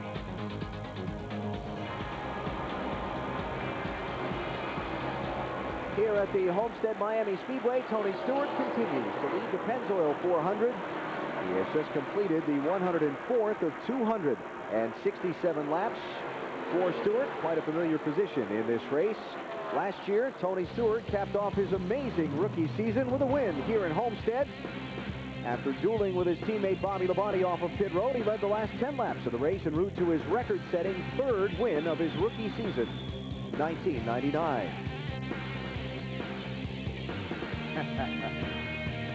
Stewart showering the team with the Gatorade. It was okay as long as he was spraying them with paper, but that Gatorade was not too good. Much better to drink than wear. Our race summary, 9 lead changes, some of them during green flag pit stops, 2 caution flags, had a record lap 26 between teammates Andy Houston and Scott Pruitt, a record lap 33 when Dale Earnhardt ran into the back of Ward Burton and spun him in the back straightaway, collecting Mike Bliss, Stacy Compton, and Jeffrey Bodine. All of those cars, all 6 of those I mentioned involved in the 2 accidents, are out of the race. John Andretti is also retired with an engine problem, and Darrell Waltrip has just taken his car behind the wall. I see Bill Elliott about to go a lap down with to the 20 car. Tony Stewart. And I think that Bill Elliott will love to see this season come to an end. Here are pit summary numbers from the round of green flag stops we had a minute ago. Lap 88 to 92 or so for most of the leaders. Jeff Burton not faring as well on his series of pit stop, or his pit stop a moment ago during the series of service. He is now back in 15th position. Mike Massaro, what happened? Been a good day on pit road for Jeff Burton. He has lost a total of 5 positions.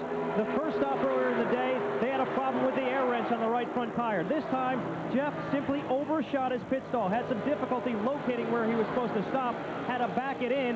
It was a 19-second stop. They lost 3 positions there. The car was loose. They made a track bar adjustment and an air pressure adjustment. They're currently 15th on the track.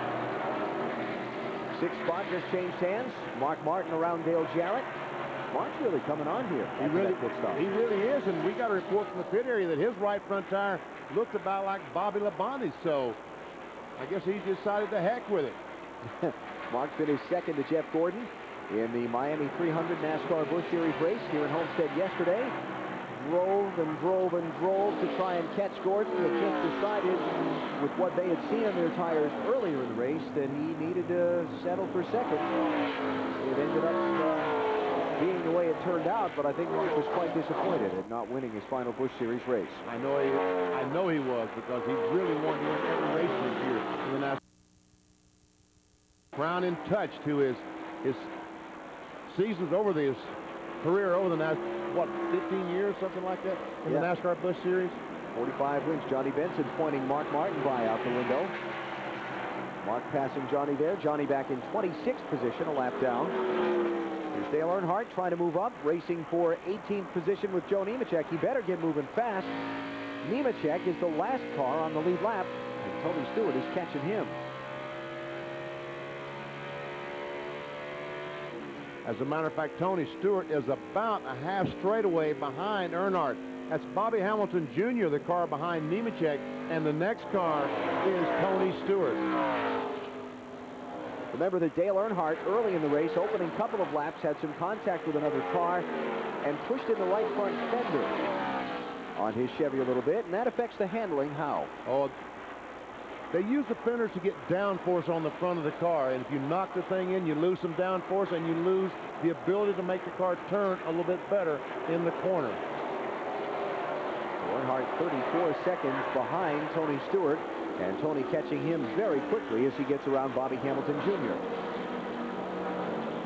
Hamilton Jr.'s NASCAR Winston Cup debut here in Homestead today. 22-year-old son of the veteran Winston Cup driver. Been a regular in the NASCAR Busch Series in this 2000 season. Mike Massaro, how about more on Bobby Hamilton Jr.? Well, a big moment for the entire Hamilton family. Of course, this is Bobby Hamilton Sr.'s 300th career Winston Cup start. Bobby Hamilton Jr.'s debut in the Winston Cup Series. I talked to Bobby Hamilton right before the event this afternoon, and he said, well, this is a threefold event.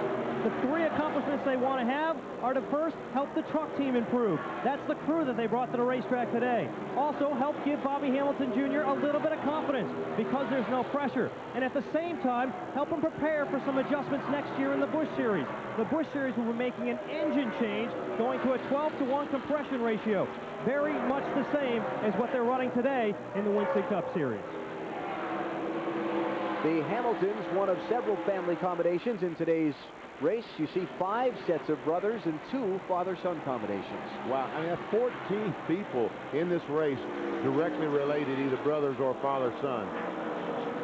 It's really unusual, I think, in a sport where there are only 43 individual participants on any given Sunday to have that many siblings and fathers and sons together.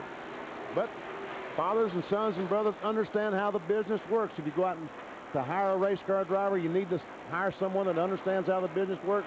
So Rusty Wallace, he's been in this business for a long, long time, since 1980. And obviously looking for a race car driver. Kenny Wallace understands the ins and outs, how tough it is, how easy it is. Joe Nemechek, 19th place, 1 lap down.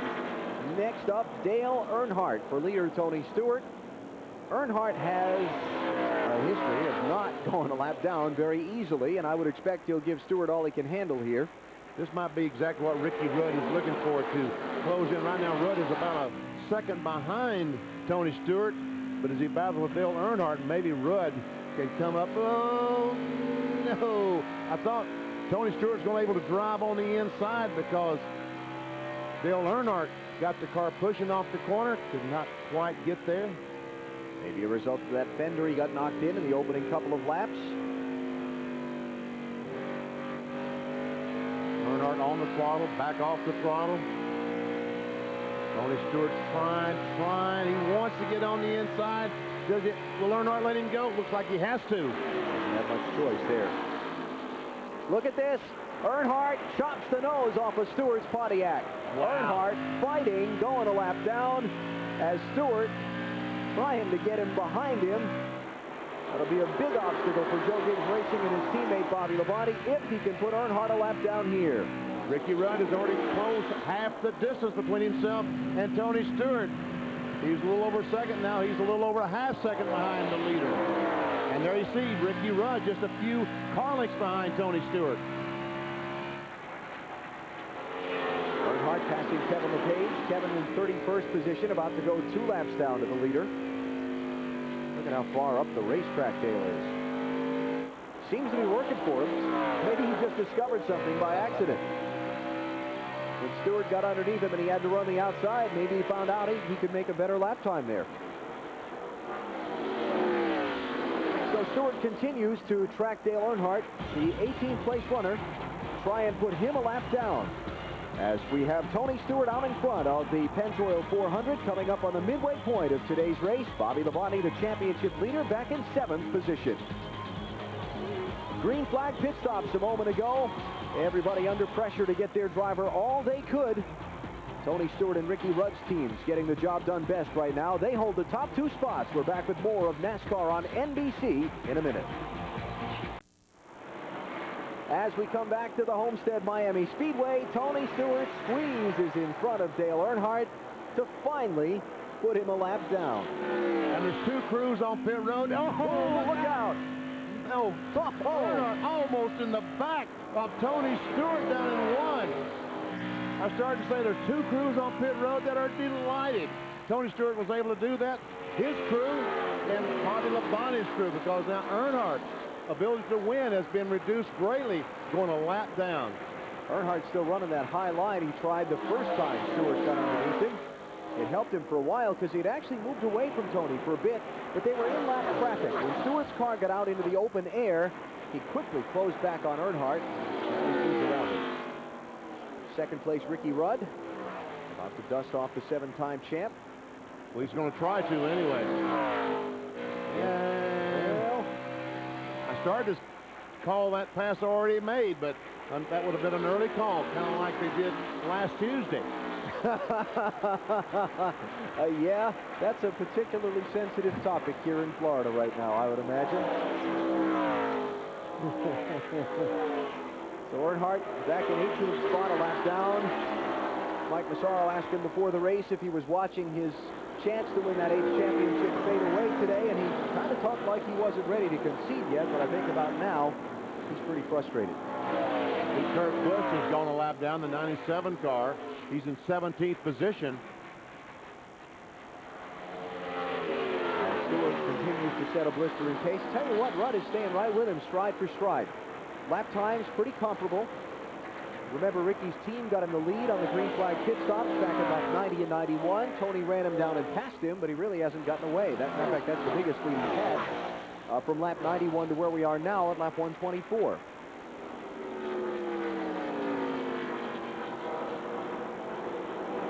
Marty Snyder on pit road with an update for us. Marty? Well, guys, crew chiefs really have a tough time making a car work at a flat track. There are 4 things that a crew chief will do to get a car to turn at a flat track. They'll run a very soft left front spring and a very hard or stiff right rear spring. They will also run shocks that when they hit the brakes, they'll keep the nose of the car down, and they'll run a big rear sway bar. All of this is designed to keep the left front of the car down, the right rear of the car up. It's like when you go down the highway, you put your arm out the window, it goes along fine when it's straight, but when you put your arm down, the arm goes down, the air pushes the arm down, and that causes downforce. That's what they're trying to gain at these flat tracks. Soft left front springs, stiff right rear springs. And a look at why this racetrack is very difficult to get a handle on as far as the chassis is concerned. Just 6 degrees of banking. There you sit, Homestead, Miami, 6 degrees, Daytona 31. These cars go in the corner at 175 miles per hour. When you turn left on the flat racetrack, you have to brake, slam on the brakes, use spring and shocks. On these big 31 degrees at Daytona, that banking helps the car go around the corner. Bottom line is the cars just go a little too fast into the corner for the amount of banking there is there to hold them. Well, they have to, you're right, they just got to brake. Tony Stewart hard on the brakes now, and they've worked hard with springs and shocks, just like Marty Snyder told us. Now we hear him play with the throttle off the corner. 31 degrees Daytona, these cars never back off the throttle, all the way around the corner, wide open. So if a flat racetrack is difficult for NASCAR Winston Cup cars to be properly hooked up on and to race side by side, because it's been a criticism of this racetrack, it's so flat you can't race side by side in the corners. They need to change the racetrack? I think you do. You know, it's just 6 degrees banking. Okay, 6 degrees, let's run the bottom groove at 6 degrees, but go in and give them 3-4 more degrees up where the yellow car is. Let's put some more banking so that someone can pass on the outside or run about the same speed around the corner as the car on the bottom groove. Let's have some side-by-side racing. Banked racetracks make for better racing for the fans of NASCAR Winston Cup competition. I think we've seen that, and it would be helpful to have a little more banking in that upper lane here to allow them to run side by side. We saw a terrific race. Charlotte is banked 24 degrees, mile-and-a-half speedway, and back in October we saw a terrific race down there. 46 lead changes in that one. Talladega, a little bit of a different animal because it's the track with the aerodynamic tricks, rules, and the restrictor plates, but we had 49 lead changes in that race. There is no track beside Bristol banked more steeply than Talladega on the Winston Cup circuit, so banking is better for NASCAR cars. But one reason NASCAR, when this racetrack was redesigned, they wanted this racetrack to put a little more banking in the corners, 12, 14 degrees. But the owners here at this racetrack wanted to run open wheel cars as well as stock cars. And in doing that, if they put more banking in, the open wheel cars simply run too fast. 230 degrees with 12, 14 degrees. So they decided to compromise at 6 degrees. Stock cars need more. Open wheel cars, this is about right. NASCAR Winston Cup racing is the big show anymore. For a speedway, it's selling all the seats versus a lot of other forms of racing. So you'd think they'd get a little more weight in a decision over how to design a racetrack, especially for some of these newer tracks that are being built now. Now you would think that NASCAR Winston Cup style racing would be taken #1 in consideration for the type of racetrack that you want. Tony Stewart trying to manage this flat racetrack, and right now managing it better than everybody else. He's moved away from Ricky Rudd by a 1.5 seconds over the last 15 laps, and we're getting to the midway point of this race, about to come up on halfway. And last time by, Tony Stewart, the leader, a mile per hour faster than Ricky Rudd. He's still running over 140, a 46 mile per hour average. Joe Gibbs watching things. This could be a big day for the coach. I talked with Joe this morning. I said, how you doing? He said, I'm nervous. I talked with some of the crew guys earlier. He was more nervous than they were. They were all pretty relaxed, but Joe, he was wound up pretty tight. Trying to win another ring to add to his collection. Bobby Labonte running in 7th spot behind these 6 in the Pennzoil 400. Tony Stewart continues to lead the Pennzoil 400. We've just gone past the halfway point of the race, 2 laps past halfway. It happened during the break as far as the leaderboard is concerned. Stewart, Rudd, Spencer, Mayfield, and Gordon.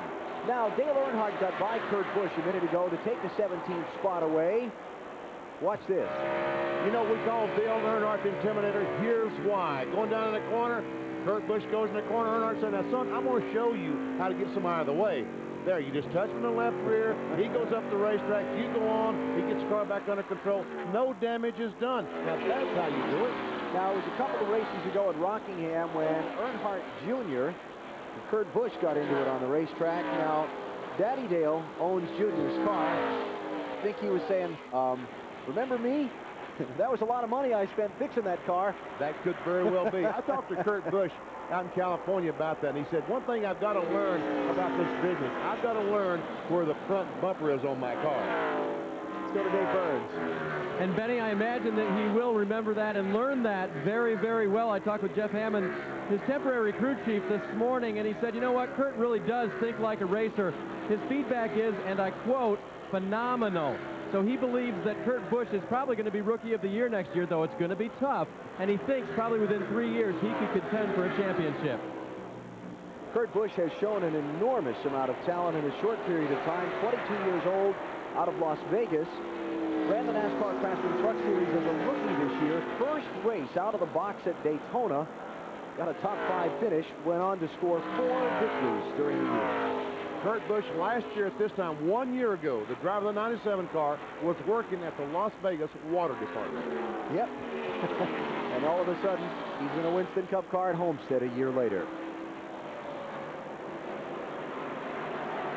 Tony Stewart, one of 15 cars on the lead lap. There's the interval from Stewart back to Ricky Rudd. Runs in second, 1.19 seconds is the time of the stopwatch. And we see Jerry Nadeau in the 25 car has gone a lap down to Tony Stewart. Long way back from Stewart to Jimmy Spencer. That's Elliott Sadler, also a lap down. Still waiting on Spencer. Still waiting on Spencer. There he is, finally onto the backstretch. That is 12.1 seconds back from the leader. Great run for Jimmy, though. Yes, it is. Spencer back to Jeremy Mayfield now, running in 4th. And about 3 seconds back to Jeremy. He's in the, as you said, 4th spot, followed closely by Kevin LePage in the 16. LePage is, what did you say, 2 laps down a bit ago? Yeah, Kevin is back in 28th position, 2 laps down. There's Jeff Gordon, 5th place car, 18 seconds down to leader Tony Stewart. Robbie Loomis, the crew chief there this morning, told me we need to have a good run today and finish this season up strong to be ready to race for the championship next year. Dave Burns, more on Jeff Gordon. And they were much happier after that second round of pit stops than they were earlier. They were tight early on. They're really happy now. The only problem is they were one of those cars that on the right front tire, the cores were showing. So they may have some issues with that before the day's over. So Gordon running in 5th position. And his interval up to leader Tony Stewart is 18.7 seconds. Next in line on the lead lap will be Mark Martin in 6th. 21 seconds behind the leader Tony Stewart. See Mark following closely the 17 car, Matt Kenseth. The 17 car is the protege of Mark Martin. Unfortunately, he's a lap down. Kenseth is in 17th. There's Bobby Labonte, 7th spot. Started the day in 3rd position. Ran in the top 5, led a lap before the set of green flag pit stops, then has fallen back to 7th, and he has been there for, what, probably the last 40 laps, 50 laps? And you can see a 250-point lead on, I guess, Jeff Burton right now for the championship. If it could just end here, he would be the year 2000 NASCAR Winston Cup champion, and the party would begin. Here's Rusty Wallace giving up 15th spot for a pit stop. Jerry Nadeau has also been in under the green for a stop. Johnny Benson pitted. Ken Schrader stopped. Terry Labonte also in for a green flag stop. And Sterling Marlin has come in under the green. So Marty Snyder. And Rusty Wallace radioed to Robin Pemberton 3 laps ago. He said, think about short pitting. So this is a strategy move on Robin Pemberton's part. They're coming in a little bit earlier. Most teams will not come in for about another 8 to 10 laps. Rusty is a little bit loose. They went down on the track bar. That is the adjustment. The car is actually fairly good, but a little bit looser than he would like. They dropped the jack. He heads back down pit road. 15.5 on the stop. Great pit stop. Billy Wilburn, the front tire changer, just a tick slow, about a half a second slow. It's amazing to do a 15.5, and I say the guy was half second slow. what it's come down to anymore. Those pit stops just, what, 2 years ago, we used to think a 17-second stop was great. Now they're down in the 14s, and they've got to be there just to be good. To be good, you have to be in the 14s. It's amazing how much work is being put into the pit crews. They all have trainers that come out and work with them to get flexibility, muscles. Agility training also, footwork that goes into dancing around the car like that without falling with that jack or impact wrench in your hand. This is Kenseth in 22nd spot on pit road. And Jeff Burton has just come in, 14th place runner. Mike. And Jeff Burton is fighting a very temperamental race car right now. He just radioed in, said the car is very tight in turns 1 and 2, but loose in turns 3 and 4. They're going to make a 4-tire change, also go down on the air pressure and put in 2 rounds of wedge. They're now down on the jacks and a wedge. Joe Nemechek coming in, crossing over behind Burton. There's Kurt Busch in. Bobby Hamilton Jr.'s in. Kurt Busch stops on. We see them all taking some windshield strips off for visibility to help the drivers see a little bit better. Jackman quickly around. You see the Jackman have to be big guys because it's very, very difficult to get that car up with just one pump. Front tire change is finished. Rear tire change, having a little bit of trouble back there. It is much harder than it looks to hit those 5 lugs with that impact wrench. That thing is torqued up so high to be able to get the nuts as tight as they need to be, as fast as they need to be. Look at this, the leader having a little moment there as he tries to get around Michael Waltrip. But when you squeeze the trigger on that gun, it just waves all over the place on in. It really takes a lot of practice to hit those 5 studs. Bang, bang, bang, like you need to. It sure does, as Dale Earnhardt Jr. comes down pit road. Then Rusty Wallace with those fresh tires has already passed the leader, Tony Stewart. So that's what he's talking about by short pitting, getting those fresh tires on there.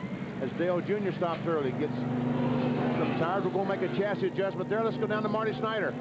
And Brett Bodine is in, running in 12th. They're having a terrific run. They did make a chassis adjustment. Most of the leaders will come in about 10 laps, as we said. So some of these teams trying it a little bit earlier, and they worked for Rusty Wallace, who was the first car to pit. And he digs off pit road, does Brett Bodine. Casey Atwood is in. There's Casey getting his service. All right, let's watch him just slide that tire on, tighten the lug nuts, round to the left side. Already taking the strip off the windshield for visibility. 17.6. Evernham realizes, oh, we see the 28 car just drive on the inside of Tony Stewart and take the... What's up with Tony? Tony Stewart off the pace just a little bit on that last lap. Mike Skinner is in. Let's go to Dave. And Mike Skinner is in. Apparently he was speeding on pit road, coming in too fast, so the NASCAR official's now going to put up his hand, look at his watch, and Skinner, after making a chassis adjustment and putting 4 tires on the low Chevy, is going to have to wait eternity down here. It's only 15 seconds, but it seems like forever. Dale Earnhardt is in. As all the way, yeah, the last stall up the end of pit road.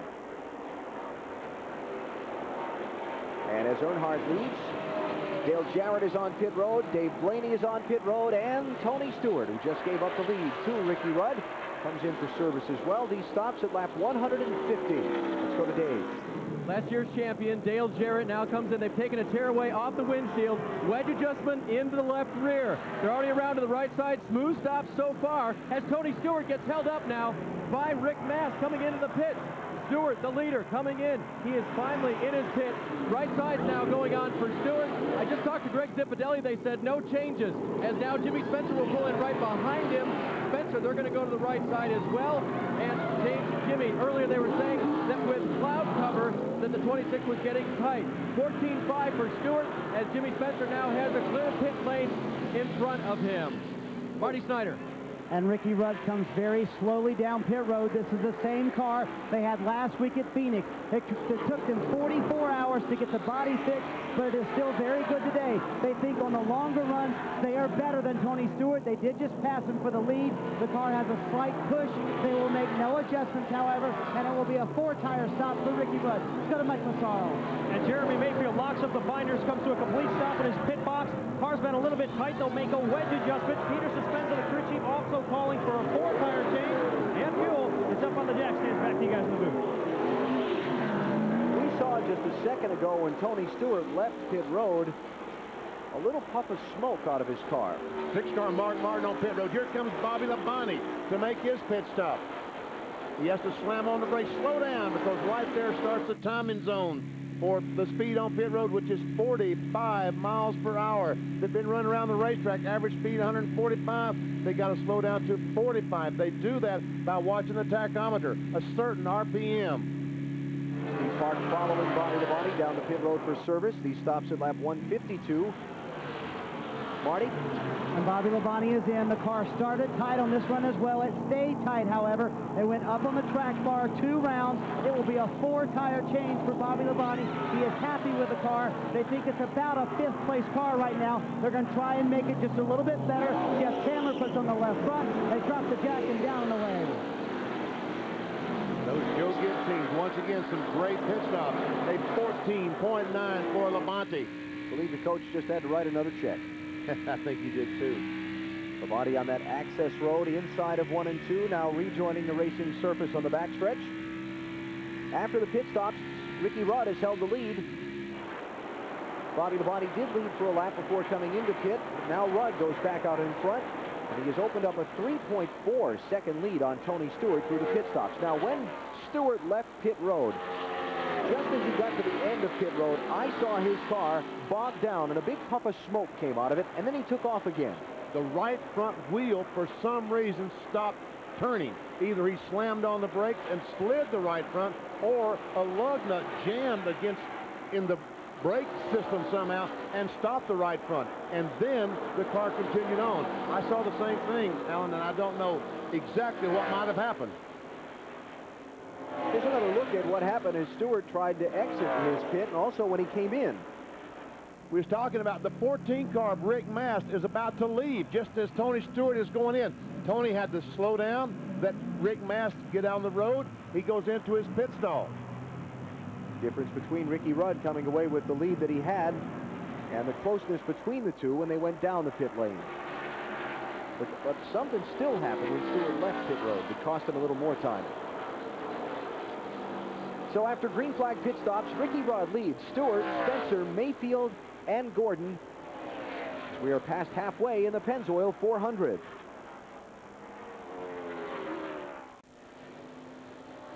Ricky Rudd leads the Pennzoil 400. The 250-mile mark coming up quickly here. 7 laps away from that now. Rudd's advantage over Tony Stewart is 2.72 seconds. While we were in the break, you saw Dave Blaney take the 9th spot away from Steve Park. And there's the interval from Rudd back to Stewart. Now, we've been talking about Tony Stewart's exit from the pit lane a minute ago, and Benny and I seeing some smoke out of his car. Let's go back and take another look at it. This is Stewart leaving. As just when he gets to the end of pit road, right there, he slams on the brakes. I think that evidently he had forgotten about the speed limit on pit road and realized that he was accelerating too quickly. Let's go down to Dave Byrne. That's true, Benny, and it's because he was very distracted on this pit stop. Coming in, not only did he have to avoid Rick Mast, he was unzipping his fire suit so that when he came in, they could pass some ice through to him. They passed it through in a Ziploc bag. Tony dumped it in, and he was zipping his suit back up on the way out. He was thinking about a lot of things. And not the speed limit on pit road. And he realized all of a sudden he was speeding. The penalty, folks, if he had not slammed on the brakes, he would have been a black flag and had to come back down pit road for a stop-and-go penalty, which would have cost him almost 30 seconds. It cost him a lap, probably, because of the access road on the inside of 3 and 4 to come into the pits, and then inside of 1 and 2 to leave the pits. It would have cost him a lap. Now, my only concern is when he slid that right front tire, did he wear some rubber off? You know, we know these right front tires are very, very close. Now, did he wear some rubber off? He'll have to stop a little bit earlier than he would have otherwise. So Stewart running in 2nd spot, 1.79 seconds behind Ricky Rudd. Last lap, he was faster than Rudd by a full mile an hour. There's the interval between the two. Dale Earnhardt Jr. now the first car 1 lap down in 16th spot in between Rudd and Stewart. Let's go to Dave Burns. Well, we're with Greg now, and we're going to ask him. Greg, he smoked the tires on the way out at the end of pit road like he was trying not to speed. Are you worried about the front tire now? No, he didn't do it long enough there. I don't think he'll do any damage. We'll be all right. We got one more stop to make. Probably stop a little short, but we should be in good shape. And did you make an air pressure adjustment that last stop? No, we didn't make any changes. At Home Depot Pontiac's been running great all day. We made a change stop before, and we'll just wait till the end here and see what we need. Boy, I'll say it's been running great. So Zipadelli not concerned about Stewart sliding that front tire too much. And talking about stopping a little short, the amount of time left in the race from when they made the pit stops to the checkered flag, about, what, 110, 112 laps. So 55, 57 laps there in equal runs.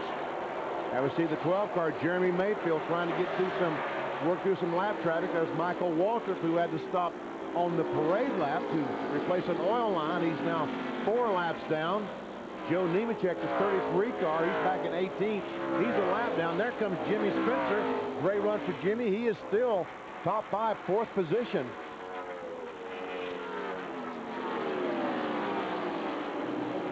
Spencer running in 4th. Mayfield running in 3rd. As Spencer tries to deal with the lap traffic and catch him. Here's a race for position as Dave Blaney, another great run to back up his Phoenix effort of a week ago, takes the 8th spot away from Jeff Burton. We saw him pass the 1 car, pole sitter Steve Park, just a moment ago. Now he goes by Jeff Burton.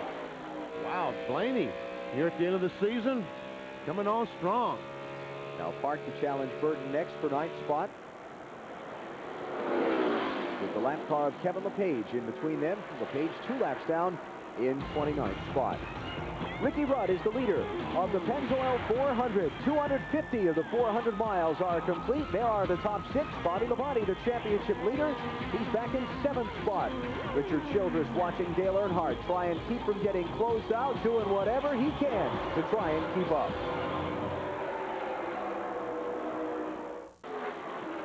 Ricky Rudd leads the Pennzoil 400 at the Homestead Miami Speedway, but his lead over Tony Stewart is getting considerably smaller. As he's passed these 2 cars, watch Stewart just drive on the inside of Jerry Nadeau as Ricky Rudd has passed these couple of lap cars. It's allowed Tony Stewart somehow to close in. And that time Stewart passed Nadeau, he lost about a 1/4 of a second. You see the distance that Stewart has been able to track in time off of Rudd's advantage over the last 4 laps.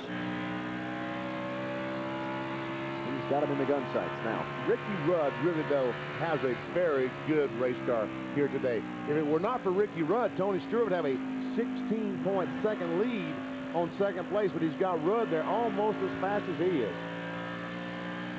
Joe Gibbs watching as Tony Stewart tries to chase down Ricky Rudd, and Bobby Labonte tries to lock up a championship. Let's go to Marty.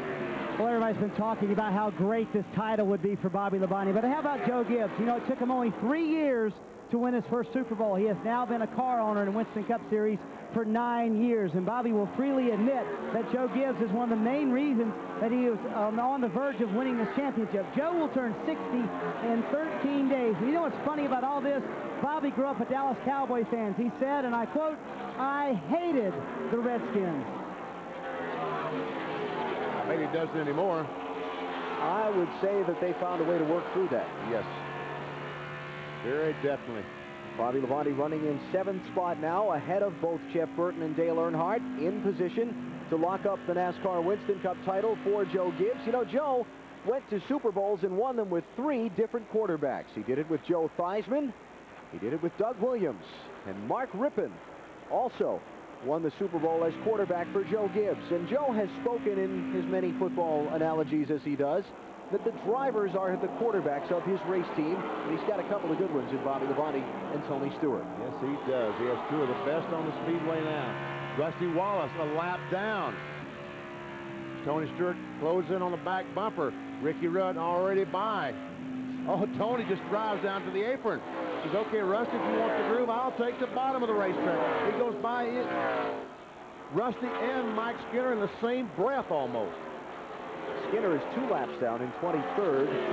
Rusty is 1 lap down. The first car 1 lap down in 14th. So Things not going either of those drivers' way here. Rusty had run decently in the opening part of the race, but he's just not able to run that same kind of lap time that Stewart and Rudd are, and he's fallen behind fast, and short pitting a while ago didn't help him, I don't think. But it did for the moment. He was able to stay out in front for a few laps, hoping for the caution flag that never came. Ricky Rudd now working to the inside of Kenny Wallace, who is running well back in the field. Couple of laps down in 30th spot for Kenny Wallace. Closing in on 300 miles in the Pennzoil 400 on NBC. NBC's presentation of NASCAR is brought to you by NBCI.com, one site with everything you need. By Pfizer Men's Health, tune-up for life. And by Budweiser, with the crisp, clean, refreshing taste you'll find in no other beer. This Bud's for you. Back at the Homestead Miami Speedway, the Pennzoil 400. NASCAR on NBC. The lead is getting tight. Tony Stewart has caught Ricky Rudd trying to work him over in traffic. Ricky Rudd caught the lap car, Brett Bodine. Brett Bodine running in 13th position. When Rudd caught him, he had some trouble, passed him off turn 2, and Tony Stewart just drove in there, closed up on the back bumper. But look, Ricky Rudd is able to pull away by about a car length. Stewart led 90 laps of this race. Rudd so far 38. For Ricky Rudd, looking to see if he can secure what has been an elusive first win of this 2000 season. He thought he had it 1 week ago today.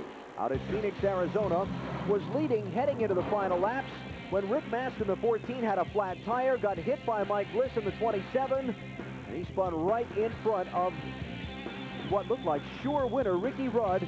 Rudd here at Homestead continuing to search for victory with Robert Yates Racing. Certainly took all the easy options when Ricky Rudd had the decision of which way to go. Notice no options left when he got to where Mike Bliss's car was. A battle for the lead. Stewart is right there. He could stay a little bit lower that time, and by staying lower, he's able to get just a little bit of air on that left front fender, which will help that car turn. Let's go to Marty Snyder. And with Michael McSwain, when you saw that replay, you shook your head about last week at Phoenix, but right now, the car is good. When is the next stop, and are you worried about tires? No, our car's been real good all day. Goodyear brought a good tire here. It's kind of our favorite tire. It's going to be about 20 more laps. I hope you guys didn't just jinx me. We didn't jinx you, I promise, but the car seems good on the long run, but it seems Stewart is just as good on the long run. Yeah, I think two cars are pretty much equal. I think my driver's a little bit tougher, and I think you can outdrive him here in the end. Well, I'll guarantee you, if Will and Hart has anything to do with it, Ricky Rudd will find a way to win this race.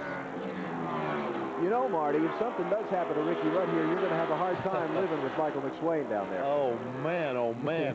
But, you know, Tony Stewart, once again, he's running lower than Ricky Rudd. He's using the apron of the racetrack because when you pull up behind another car, you get that arrow push, and here goes Stewart.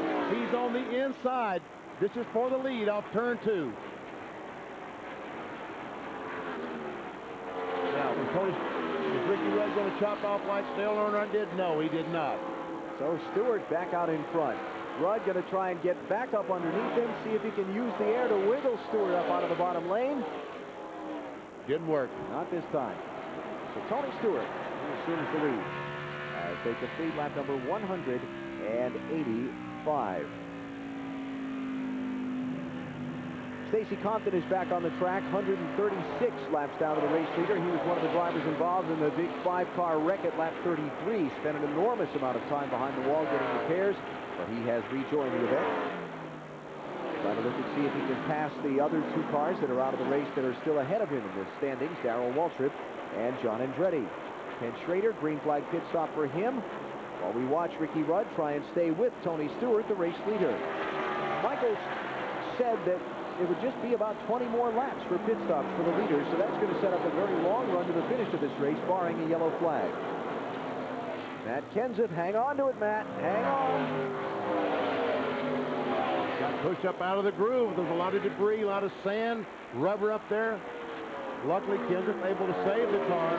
The 19 car, Casey Atwood, still in the lead lap in 12th position. Last lap by, Tony Stewart just drove on the apron trying to get to lap the 19 car, could not quite make it. Casey trying to hang in there on the tail end of the lead lap. 12th position for him. I would think that being in 12th position through almost 300 laps of this, or 300 miles of this event, would be considered a very successful day by Ray Evernham.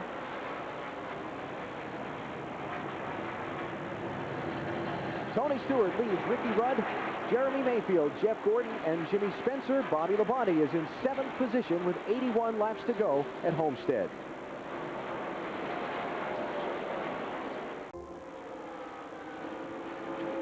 Log on to NASCAR.com for your online source to America's hottest racing circuit.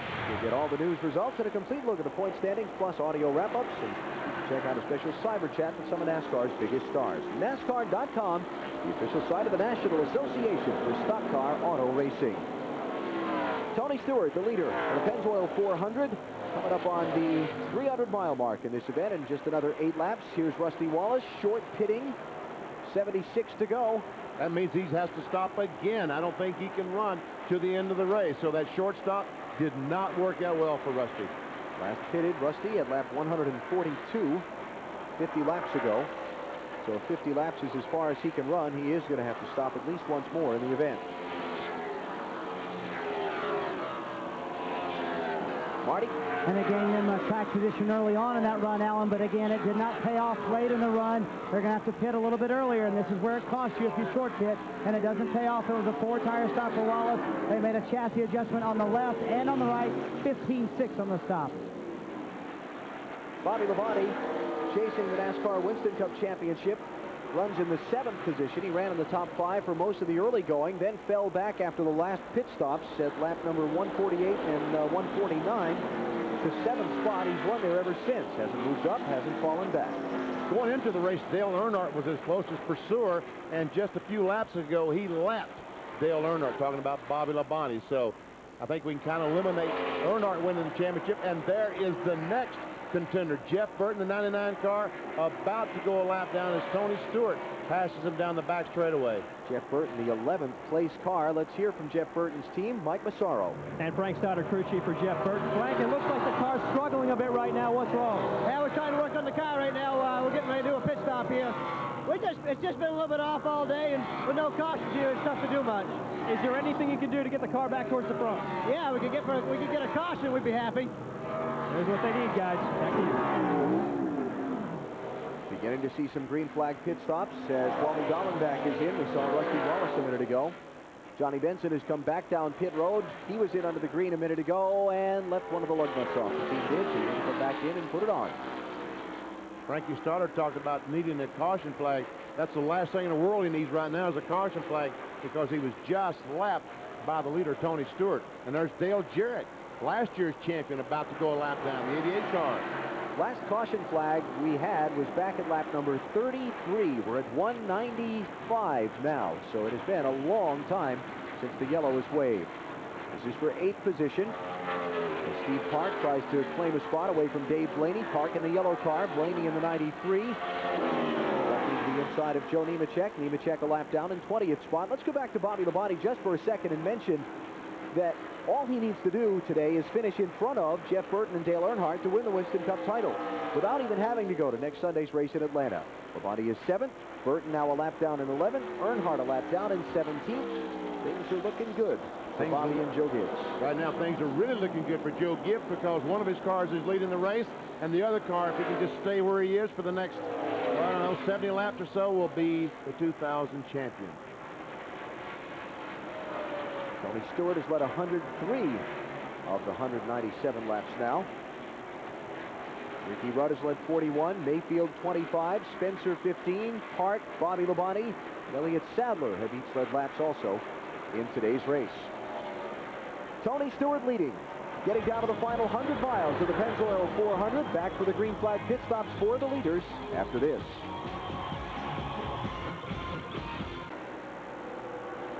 Back in Homestead, Tony Stewart getting a little sideways, trying to put another lap on Dale Earnhardt. And Dave Blaney trying to get back on the lead lap if he can. That's right. Dave Blaney, the 93 car on the bottom. Let's go down to Mike Massaro. And Jeff Burton has been complaining that the car has been tight in the center of the corners. They've been having some difficulty getting the car to turn. They'll make an air pressure adjustment. Frank Stoddard also calling for a 4-tire change in fuel. You heard him say he needed a caution to help this team out. They didn't get it. We'll have to try to do it here on pit road. And you saw the crew a little bit frustrated there. Kind of a slow stop for Jeff Burton. Well, that's why they have the short pit right now, to try to get out 2 or 3 laps, run faster than Tony Stewart, faster than the leader, make up 2 or 3 seconds on the leader when he makes his pit stop. Maybe you'll be in front of it for a few laps, and hopefully then you can get that caution flag you need so desperately. Burton right now ahead of Dale Earnhardt for the 2nd spot in the championship, but not by much. Of course, Earnhardt still has the pit yet, so that'll shuffle that back around. Race summary. Just past 300 miles of the 400 in today's race. 13 lead changes, only 2 cautions, and they came about 26 and 33. It's been a long time under the green flag. Record average speed for this event is 140 miles an hour, so we're not quite there yet. Cars out of the race include Darrell Waltrip, John Andretti, Ward Burton, Mike Bliss, Jeffrey Bodine, Andy Houston, and also Scott Pruitt. And I believe Stacy Conklin just went back into the garage. And the 24 car of Jeff Gordon just took over the third spot from Jeremy Mayfield, although he is 21 seconds behind Tony Stewart, the leader. Gordon started in 28. Pretty fair to call this a quiet race for him. Even though he's run all the way up to the number 3 spot, he's just not been any kind of a factor to lead this thing. Because Jeremy Mayfield, after he got past, decided he would make a pit stop. Dave Blaney is on pit road. Dale Earnhardt has just been on pit road. There's Mayfield on that access road inside of turns 3 and 4. Now the line for the pit road speed limit. Mayfield stopping with 63 laps to go. Mike Massaro is there. Last time Jeremy Mayfield was in, he was complaining the car was tight. They made a track bar adjustment. He was very pleased with it. This time, though, they're going to pull a rubber out of the left rear, still trying to free the car up just a little bit. Around the right side now, back to the left side, a 4-tire change on the Jeremy Mayfield machine. Speeding penalty for Jeremy. Too fast coming in. It'll cost him 15 seconds. See the NASCAR official standing there looking at his watch. As the crew were to go back to work with the car, he would start over again. If the 15 seconds is after the work is completed on the car. On pit road also Joe Nemechek, Jeff Gordon, Mike Skinner, Rick Mast, Dale Earnhardt Jr. Brett Bodine also in, and he's going to get a penalty for speeding coming into pit road also. Dave? And Jeff Gordon was saying he was loose. They were going to make a wedge adjustment. There goes the adjustment to the right side. They're going to go to the left side now for Gordon. That's the only thing wrong. Other than that, Robbie Lewis said they're pretty happy right now with the 24.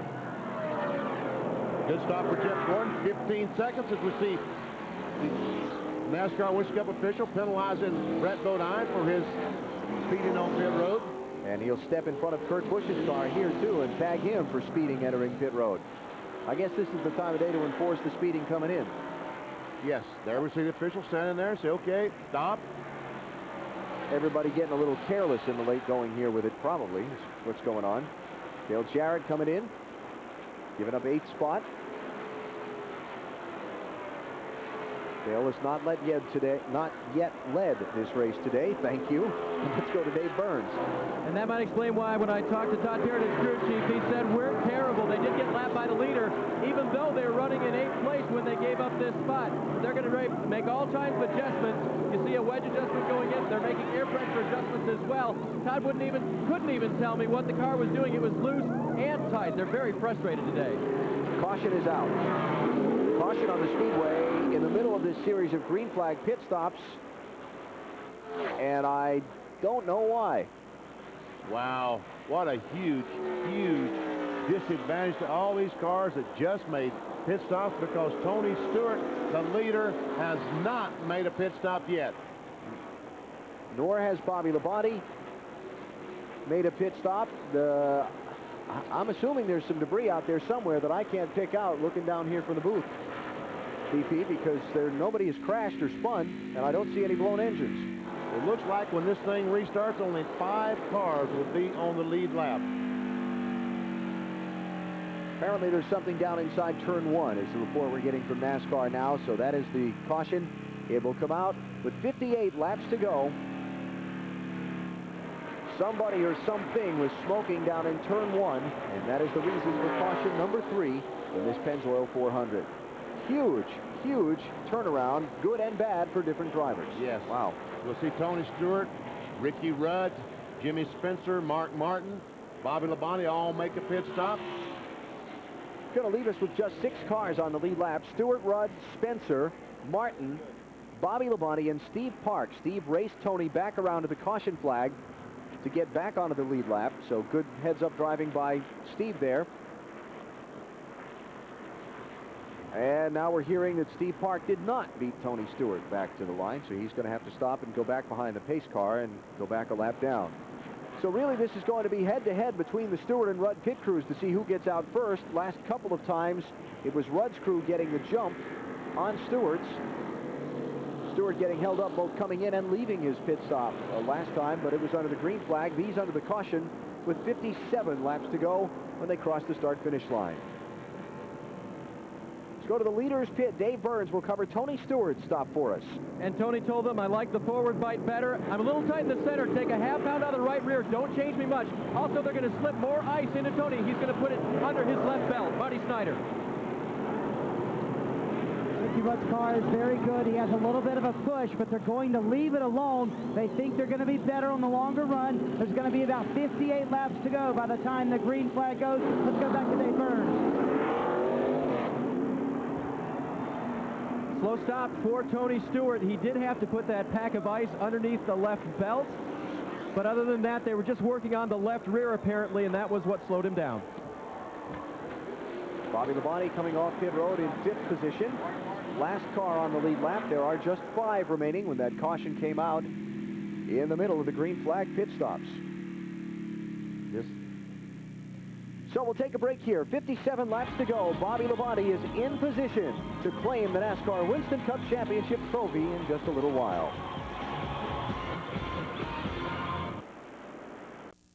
NBC's presentation of NASCAR is brought to you by Nextel, how business gets done. Call 1-800-NEXTEL-9.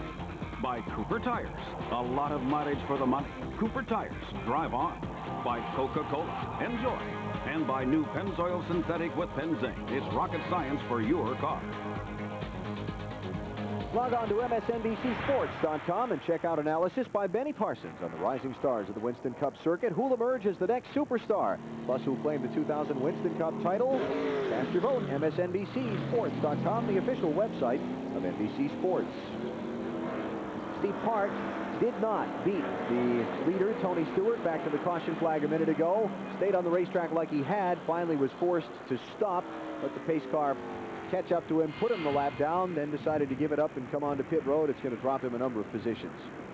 He will go back to the last car 1 lap down, probably be in 12th position before we restart. See, the jet drivers are on the racetrack just trying to clean this racetrack for this last sprint to the finish. Here is the leaderboard off the pit stops. Ricky Rudd getting out ahead of Tony Stewart. Terrific day for Jimmy Spencer. We really haven't talked about Spencer enough for the kind of run that he's had, but he has been very solid all day. And Bobby Labonte, if he finishes there in 5th, will lock up the NASCAR Winston Cup Championship today on NBC.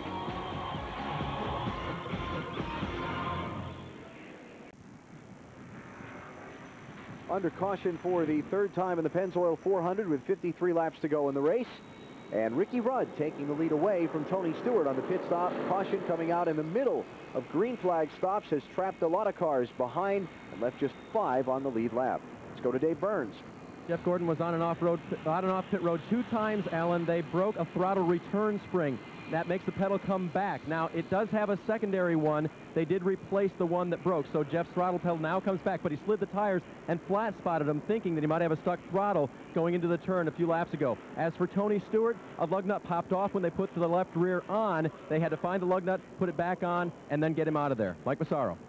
Ironman Triathlon is coming on NBC right after this broadcast, but the Ironman award for this race may go to Wally Dallenbach. The reason why, he's got a hole in the exhaust pipe which is directly beneath the driver's seat. You take a look right now at the insulation. This is the piece that goes between the exhaust pipe and the floorboards.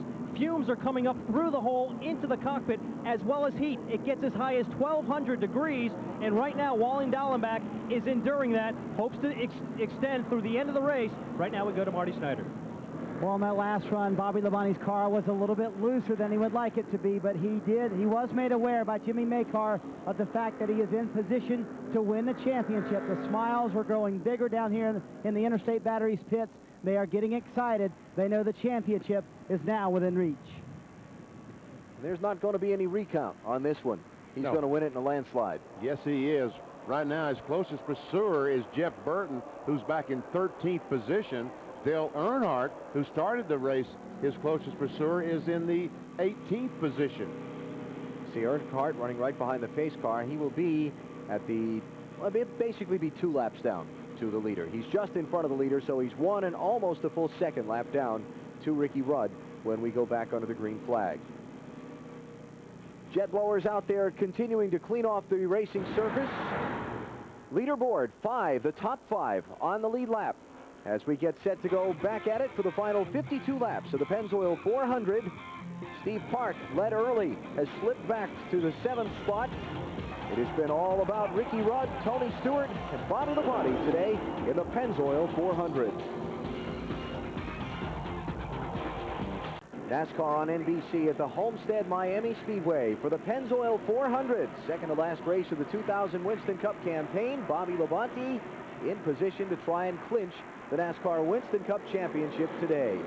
Jeff Gordon with a little turn signal, trying to get out of the lane with the lead lap cars. There's Bobby running in 5th spot. His brother Terry, a 2-time Winston Cup champion, running back in 25th today. We talked with Terry earlier this weekend about what it would mean for him to see little brother win a Winston Cup ring. It would be very special if Bobby won the championship. It would be. It would be a great feeling, I know, for my parents. It would be for me. So it'd be fun sitting around the house Christmas and it's all sitting around there, you know, and hopefully we'll have a championship. So. Trophy's a little too big for the centerpiece. Look at this. Look at Earnhardt taking the leader, Ricky Rudd, out as he tries to stay in the lead lap. Tony Stewart throws on the inside, retakes the lead. Dale Earnhardt has had his moments today here at Homestead. Earlier involved in an accident when he got into the back of Ward Burton. 5-car crash resulted on the backstretch. This time he's messing around with the front couple as Earnhardt tries to get 1 of his 3 laps. He's down back.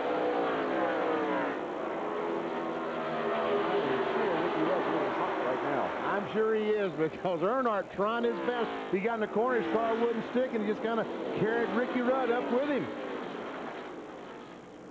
So Stewart in front, Rudd back to 2nd. That is Spencer in the 26, who is 3rd. And to keep up with the front 2. The 12 car you saw just a moment ago, Jeremy Mayfield, he is in 6th place. He's on the tail end of the lead lap. If the 12 car were to pass him now, Mayfield would be a lap down. Let's go to Marty. And you're right, Ricky Rudd very upset with Dale Earnhardt. He said it was uncalled for. He thinks he did it on purpose. Now, of course, Ricky is going to be a little bit angry right now, and he may be talking with emotion more than sense right now. But Michael McSwain calmed him down so we can still get to Stewart. Don't worry about it. We'll get to the front.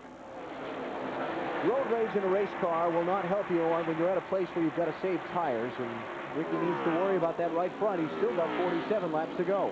Yeah, and Ricky Rudd will. He'll understand. He'll calm down in a lap or 2 and continue with the job in hand, trying to figure out how to catch Tony Stewart and win the race.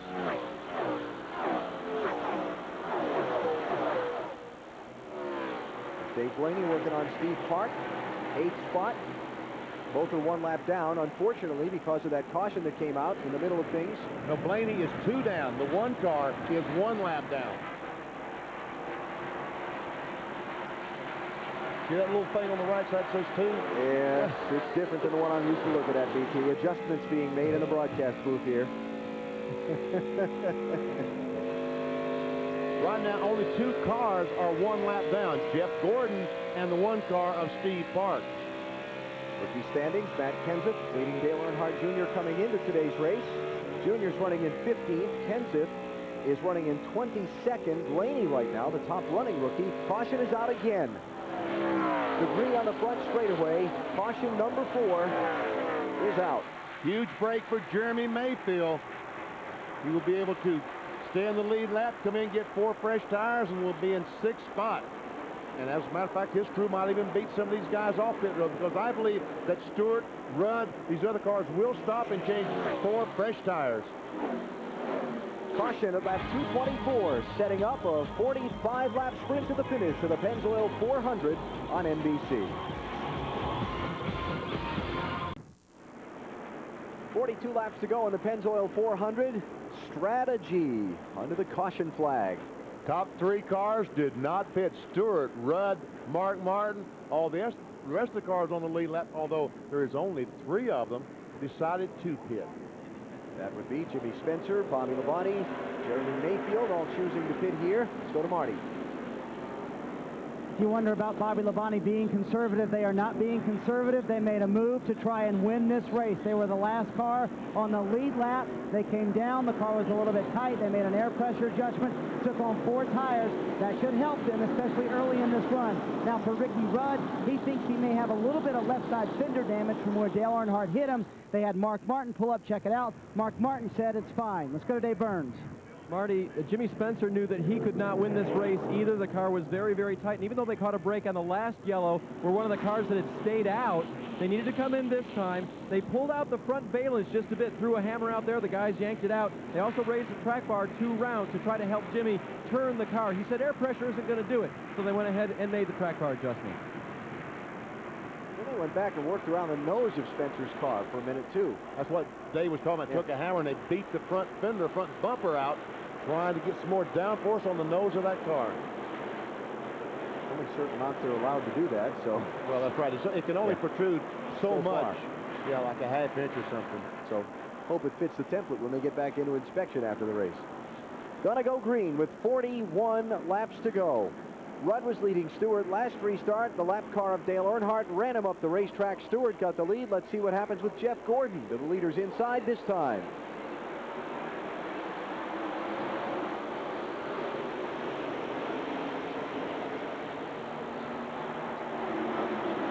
Stewart got that great jump on Jeff Gordon. Ricky Rudd now is closed in between, has Gordon between himself and Tony Stewart. Bobby Labonte, first off of pit road of those who stopped in 4th, trying to clear the lap car there.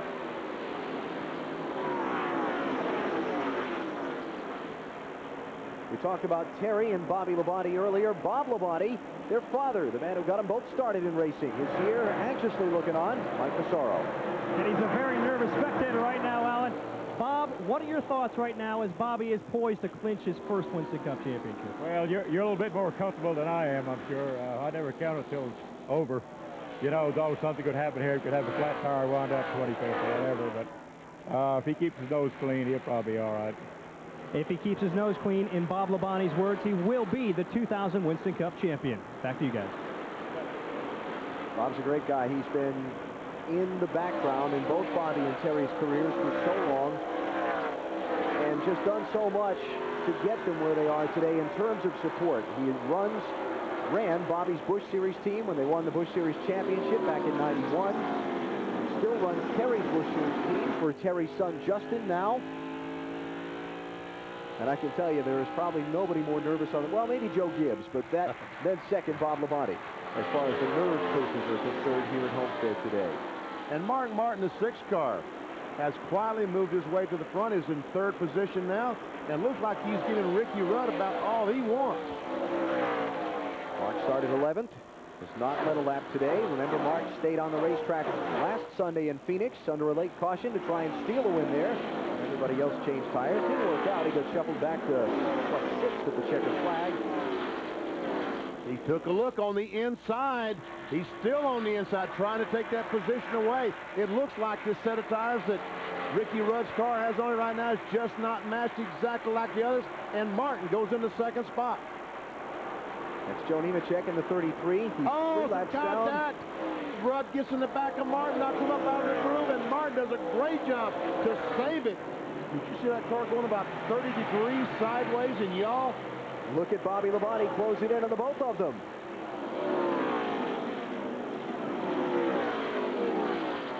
How did he save that? I don't know how he did that. Jeremy Mayfield working on Labonte for 4th. Labonte's going to wave him by. So Mayfield to 4th. Bobby back to 5th. Only other car on the lead lap is Jimmy Spencer. Look out, park into Atwood.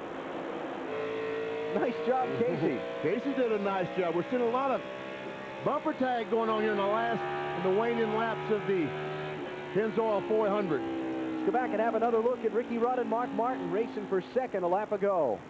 Martin takes a spot. He goes in the corner, slides up. Here comes Rudd, goes up, touches that back bumper, and here goes Martin for the slide.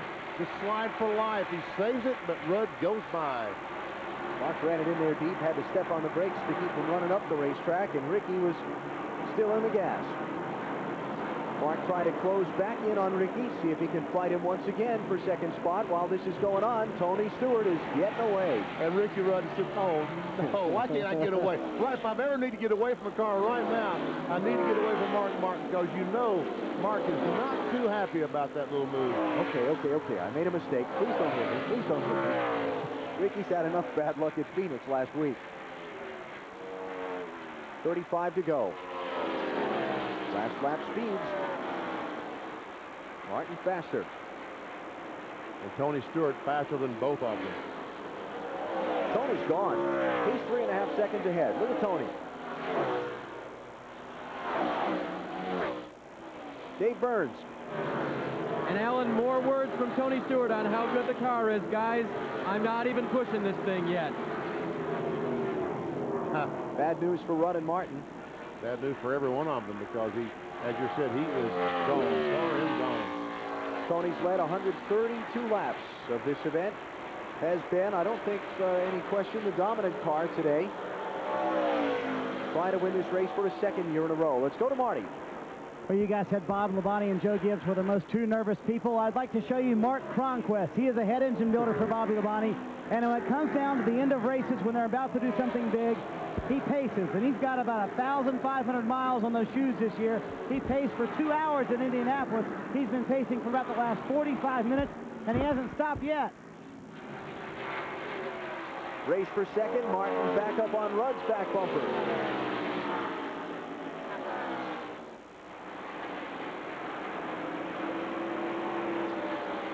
Mark handing the left side wheels below the line. Here's the run off of turn 4. I would warn Ricky Rudd not to run in the back of the 6 car this time. That would be my best advice to Ricky Rudd, is don't hit that 6 car again. It's close. Did he just move him? I don't think so. I think Mark just got a little bit loose as he got on the throttle. But here's Jeremy Mayfield right behind both these cars. Martin to second. Mayfield closing quick. Remember, Jeremy was a lap down just before the caution flag. Let's go to Mike Massaro. Well, Alan, you mentioned that Jeremy Mayfield was a lap down, but they have come out after the last pit stop swinging for the fences. They have opened up their offense, so to speak, by making major adjustments on pit road. Get this, they went up 4 rounds on the track bar. They made a wedge adjustment and also pulled out a spring rubber. The comment from Peter Suspenso was, let's go for it, guys. Mayfield, a 2-time winner this season in NASCAR Winston Cup racing, offset by the fact that he has failed to finish 6 of the last 9 races and has tumbled from being a contender earlier in the year all the way down to 24th in points. Mayfield the 3rd. And it looks like with 30 laps to go that the Pennzoil 400 is going to be another bitter disappointment for Ricky Rudd. The car that ran up front all day long. He and Tony Stewart, the last of the field, evidently handling this off a little bit right now. He's moved back to the 4th position, 5.5 seconds behind the leader, Tony Stewart. 6 cars on the lead lap. Stewart, Martin, Mayfield, Rudd, Bobby Labonte, and Jimmy Spencer are the 6 that are on the lead lap. Tony's getting away. What that tells you.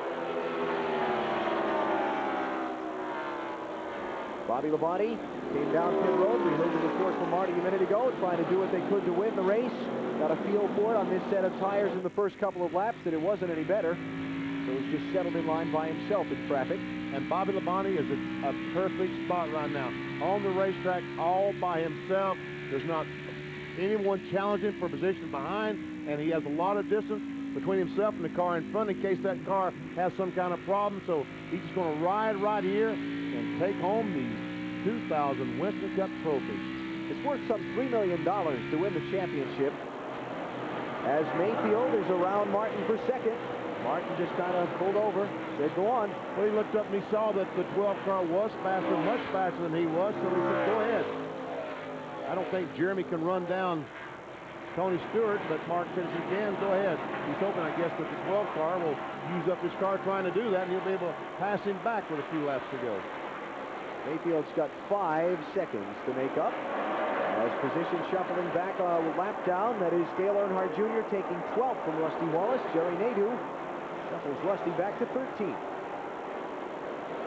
Dale Earnhardt coming up next, though he's not in the same lap with these drivers. He's 3 laps down. All these cars victims of making a pit stop and just a few laps later, the caution flag coming out. Earnhardt's going to try and go underneath Rusty. Dale back in 20th position. Next car he's racing is Kurt Busch in 19th.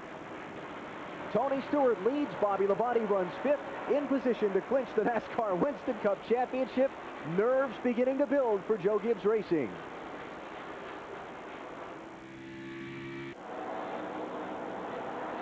"22 laps to go for Tony Stewart to try and be the only winner, remain the only winner of the Pennzoil 400. He won the inaugural Winston Cup race here last year. He is out in front by 6 seconds over Jeremy Mayfield now. Bobby Labonte running in 5th, 8 seconds behind Stewart. Will clinch the NASCAR Winston Cup Championship if he can finish there. Jeff Burton is 11th. Dale Earnhardt is 20th. They're getting nervous in the Bobby Labonte pit as these laps wind down. That's Peter Jellin, the gas man. He can't take it anymore.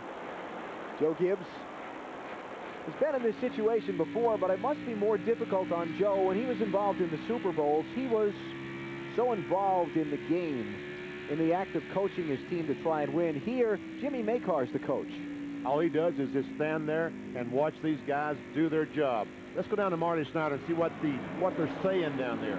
Oh, they're very anxious. And Norm Miller, you're looking at Norm, is the president of Interstate Batteries. And about a month ago, he made up this button. And he makes all 800 employees wear it at Interstate Batteries in Dallas. And every day, if you don't have on this button, you'll see in the hall, he say, go put on your button, because he thinks it brings good luck to Bobby Labonte.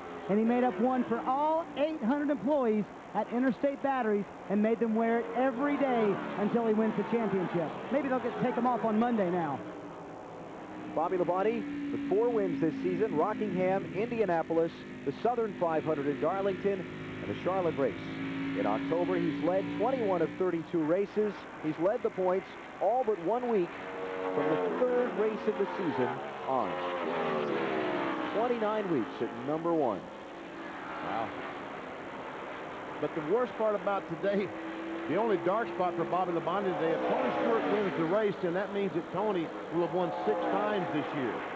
And he will have bragging rights at Joe Gibbs Racing for the most victories.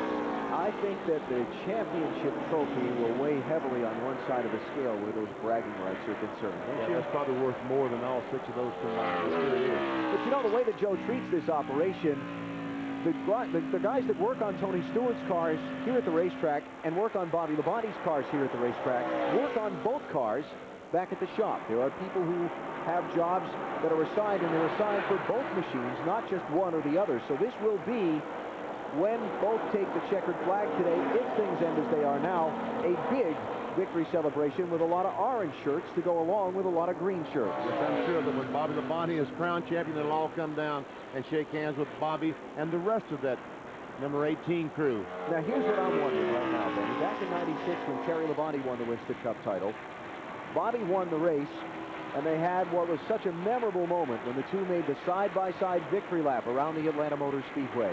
Bobby's been so reluctant to talk about, even think about, winning this championship. Is there a secret plan hatched?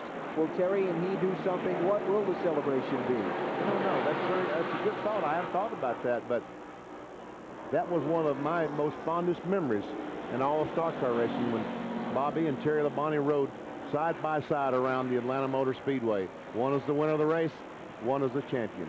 It's been a Grinchy kind of day for Terry Labonte. 3 laps down, back in 26th position after starting 39th.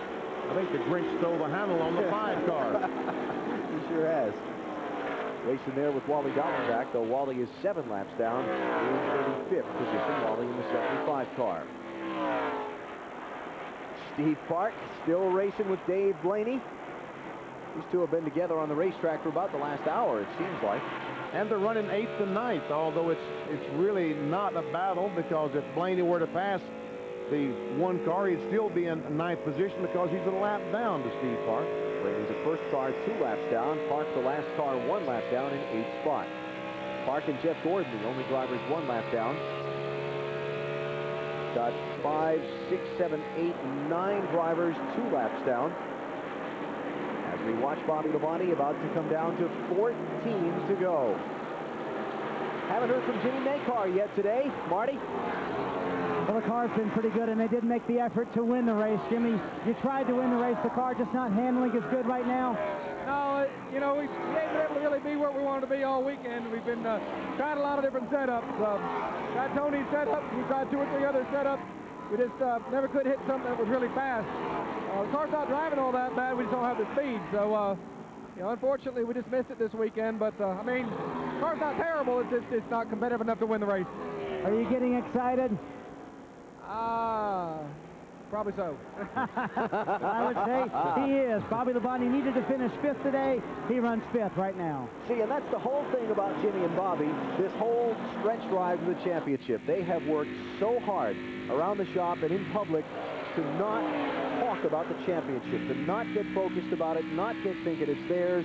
It's creeping in. It is creeping in. Well, it's creeping in because they've only got about 10 or 15 minutes to go, and they will be the champions if they can just stay where they are. We saw Bobby Labonte down in the garage area this morning. Benny and I did together, and Bobby Benny asked him, how'd you sleep last night? Best night of sleep I've had the whole time down here. I said, what was your first thought when you woke up this morning? He said, got to go to the bathroom. Honest answer. Honest answer. Bobby Labonte is 36 years old. 16 Winston Cup wins to his credit. First season on the circuit was in '93 when he raced Jeff Gordon for the Rookie of the Year title that year. Now, that was a class act by Jeff Gordon. He realized that Bobby Labonte was a little bit faster, but he was not going to take any chances to pass him, so he decided to move over and let him go because Jeff Gordon is not racing anyone for position. He is Steve Park, but Steve Park is a half lap behind, or there he is about a straightaway behind Jeff Gordon. Jeff Gordon knows what it's like to come down to those final races, trying to win a Winston Cup championship. A 3-time title holder is Gordon. And Tony Stewart now to come up on the back end of the field, start to catch some lap traffic over these final miles. He's got room to give. And these cars in front of him are racing for position. Michael Waltrip in the 7th and Bobby Hamilton Jr. are back racing for 33rd position. See Michael waving out the window, telling Tony Stewart, yes, I know you're there. Go ahead, you have the inside. Tony from Rushville, Indiana, 8 Winston Cup wins, 3 last season in a record-setting rookie campaign, 5 this season. He is the winningest driver in Winston Cup racing this year. Tony's victories coming at Dover, Michigan, New Hampshire, the 2nd Dover race, and the 2nd Martinsville race. And that was Tony Stewart, had his hand out the window, telling Michael Waltrip, I sure appreciate you moving over, letting me have the inside of the inside groove. One of these days, I'll return that favor. Up next, the Ironman Triathlon, the ultimate test of endurance. Stay with us here on NBC as some of the best athletes in the world take the ultimate challenge of swimming, biking, and then running a marathon in the Hawaiian heat. It's the Ironman Triathlon, next on NBC. 10 laps to go. In the Pennzoil 400, Tony Stewart looking good. But they pitted with what, 50, let's look it up here, 55 or so laps to go. Right front tires have been an issue from time to time through the weekend. I expect by this point in the race, the word has gone out to Stewart, take it easy. Well, as a matter of fact, I think Tony has backed off a little bit from how fast his car will run. And all you got to do is back up 1 mile an hour per lap, and it will really save that right front tire.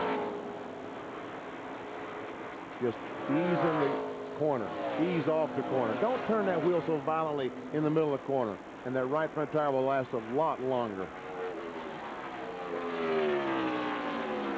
Tony Stewart half a straightaway ahead of Jeremy Mayfield.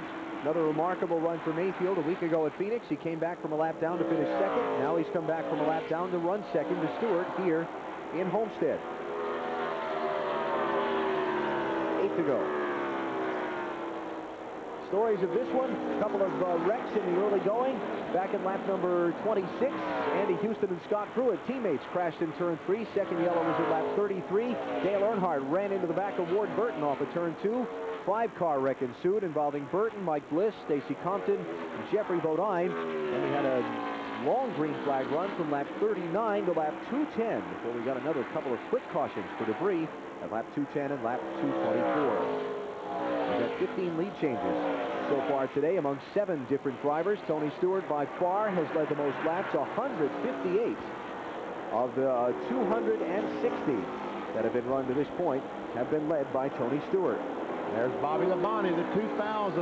No, I won't say that. I won't say that. Don't put the jinx on yet. It isn't over. It isn't over, so I will not say another word. 7 laps from being. Yes, okay, that's better. The 2000 NASCAR Winston Cup champion. Bobby trying to become the 24th driver in 52 years of NASCAR racing to win the Winston Cup title. He would be, and I found this interesting, I never realized this till doing the research last night, he would be the first former NASCAR Busch Series champion to win the Winston Cup title. And I think that he would be the first brother to win a Winston Cup title. Terry Labonte, the 2-time champ, 1984 and 1996. For Terry. Bobby going to catch Ricky Rudd for 4th spot here, the way things look. Rudd is slowing. Ricky Rudd is slowing.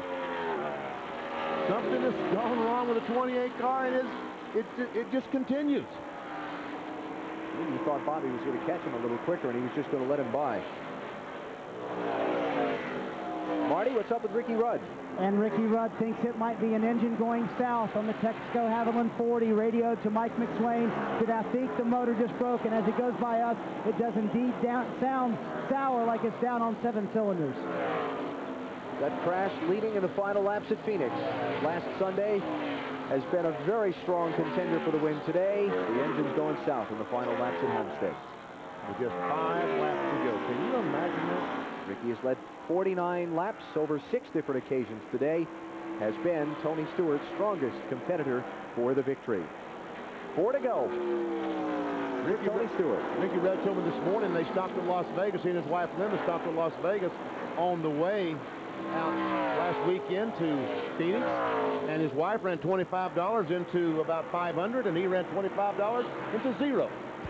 And I can understand that. Can understand it from the fact that you do the same with that dwindling return, or the fact that his luck's been so bad. That his luck's been so bad. Going to lose 5th spot here to Jimmy Spencer. As Spencer goes by on the outside, so Rudd back to 6th. Last car on the lead lap. He'll probably, well, maybe not yet. He's really getting through the corner. He loses that power. He's not able to go in the corner that much faster. Not as fast as he had been. He handles so well, but you can see down the straightaway he's losing a lot of time to these other cars. Back to Bobby Labonte, running 7.7 seconds behind Tony Stewart. 3 laps to go.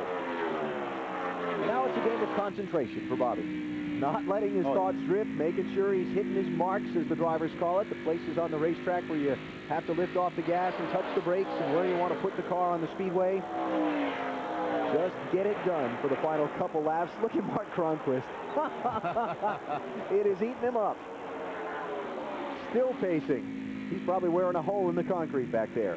And right now, I will tell you that Bobby Labonte is the 2000 NASCAR Winston Cup champion, because the 99 car is 2 laps down. Earnhardt is 3 laps down. If he stops now, he will not catch him. Benny Parsons projecting Florida to Bobby Labonte. Yes. Safely this time. White flag is out. Final lap for Tony Stewart. 1 more lap around the 1.5 mile Homestead Miami Speedway for Bobby Labonte to get a Winston Cup championship ring. Fans are all on their feet in the grandstands. Labonte now off of turn number 2, half a lap away. He may catch Mark for 3rd. I probably won't get him. I don't think he wants to. Who's happier now? These guys are the 20 bunch. So much heart, so much effort, dedication, skills. goes into winning a NASCAR Winston Cup championship on the part of so many teams. It'll be sweet for Joe Gibbs today. Tony Stewart wins the Pennzoil 400 for a second straight year. Here comes Labonte. Bobby Labonte is the NASCAR Winston Cup champion for 2000. Breathe, Bobby. You can breathe now.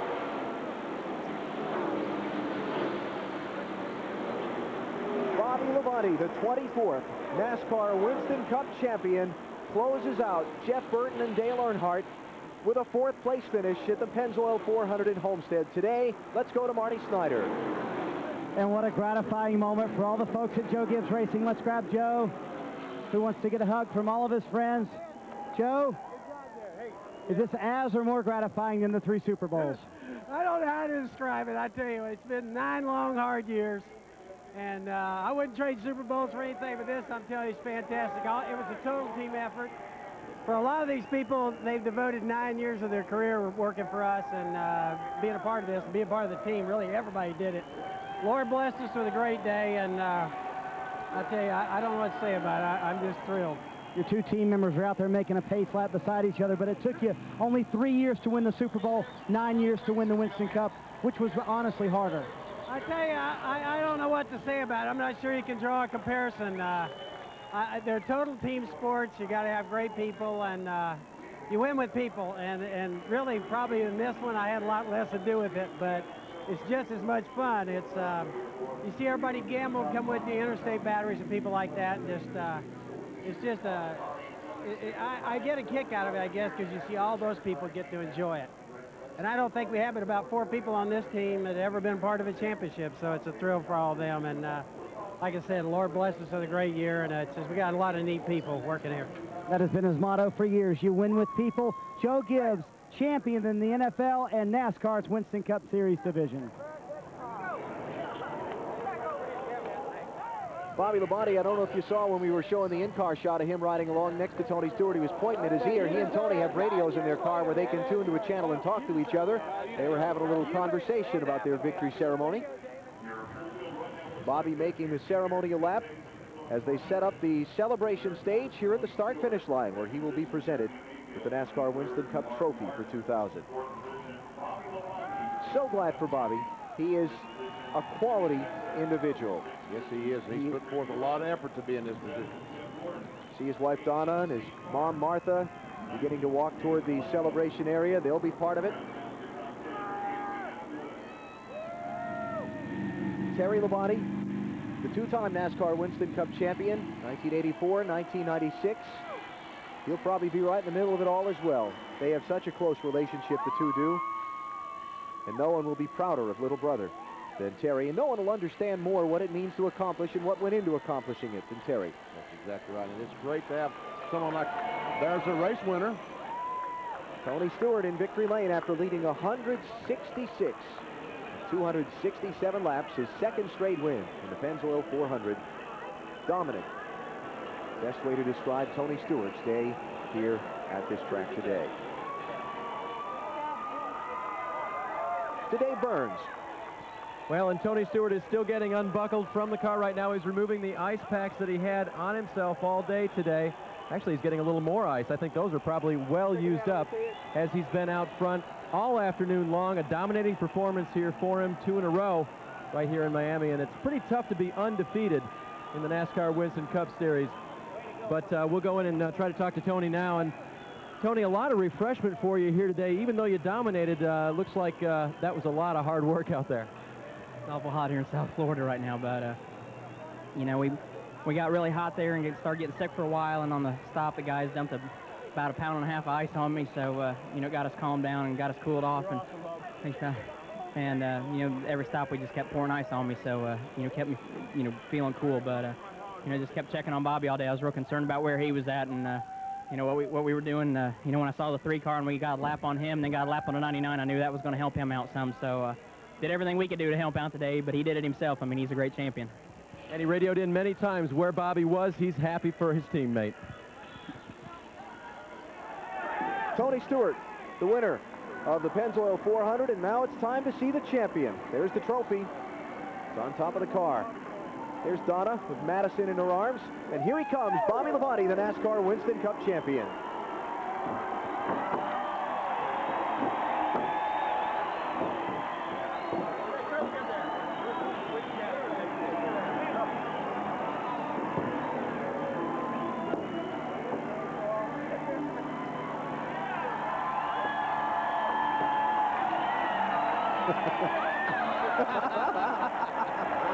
Don't drop it, Bobby.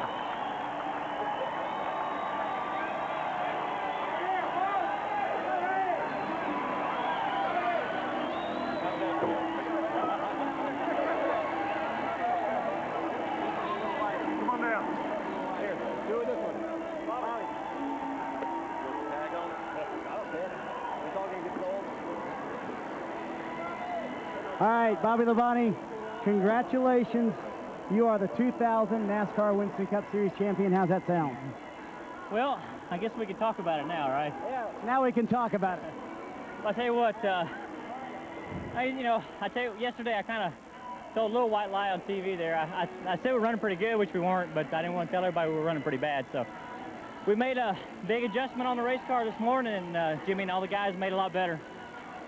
This Interstate Batteries Pontiac was awesome. Got to thank MB&A, Centos, Chef Boyardee, Coca-Cola, Easy Care, Ditch Witch, Husqvarna, Goodyear, Champion, Circuit City. We got a lot of sponsors and a lot of great people at Joe Gibbs Racing. That's what it's all about. Everybody at Joe Gibbs Racing did a great job this year, and Tony won the race, and us winning the championship is awesome. Can't say enough for all of our Interstate guys and all the distributors out there. You know, this is what Interstate's keyed around is racing. It's not, we don't advertise for much anything else, so it's awesome, and those guys deserve it. Interstate distributors, this is for you guys, because you guys will make this happen.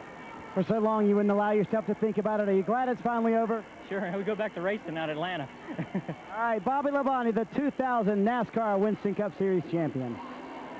In typical Labonte fashion, cool and collected. Final results from the Pennzoil 400. You see just 6 cars finishing on the lead lap. Bobby Labonte finishing 4th and wrapping up the championship. Jeff Burton 11th, Dale Earnhardt 20th. So Labonte closes them out today without having to even start the Atlanta race next Sunday. Terry Labonte back in 25th. Tough day for Ken Schrader and Michael Waltrip. The drivers out of the race, most as a result of crashes early. Championship standings with 1 race to go. Bobby Labonte's lead. Jeff Burton takes 2nd, but all he can do is race Earnhardt for 2nd when they go to Atlanta next Sunday afternoon.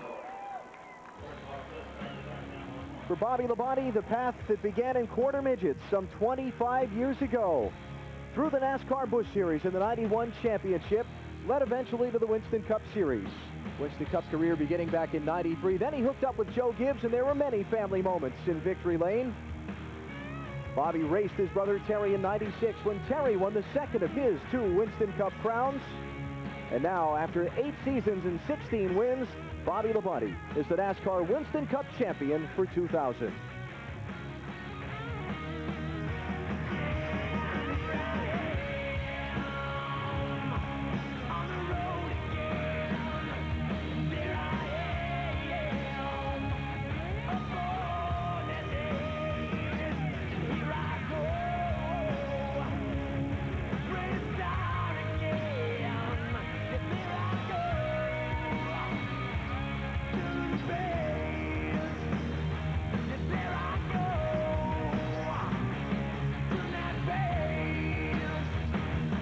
The championship celebration is on for Bobby Labonte, Joe Gibbs, and their racing team. Labonte is the 2000 NASCAR Winston Cup Series champion. For Benny Parsons, Marty Snyder, Dave Burns, and Mike Massaro, I'm Alan Bestwood saying so long from the Homestead Miami Speedway and NASCAR on NBC.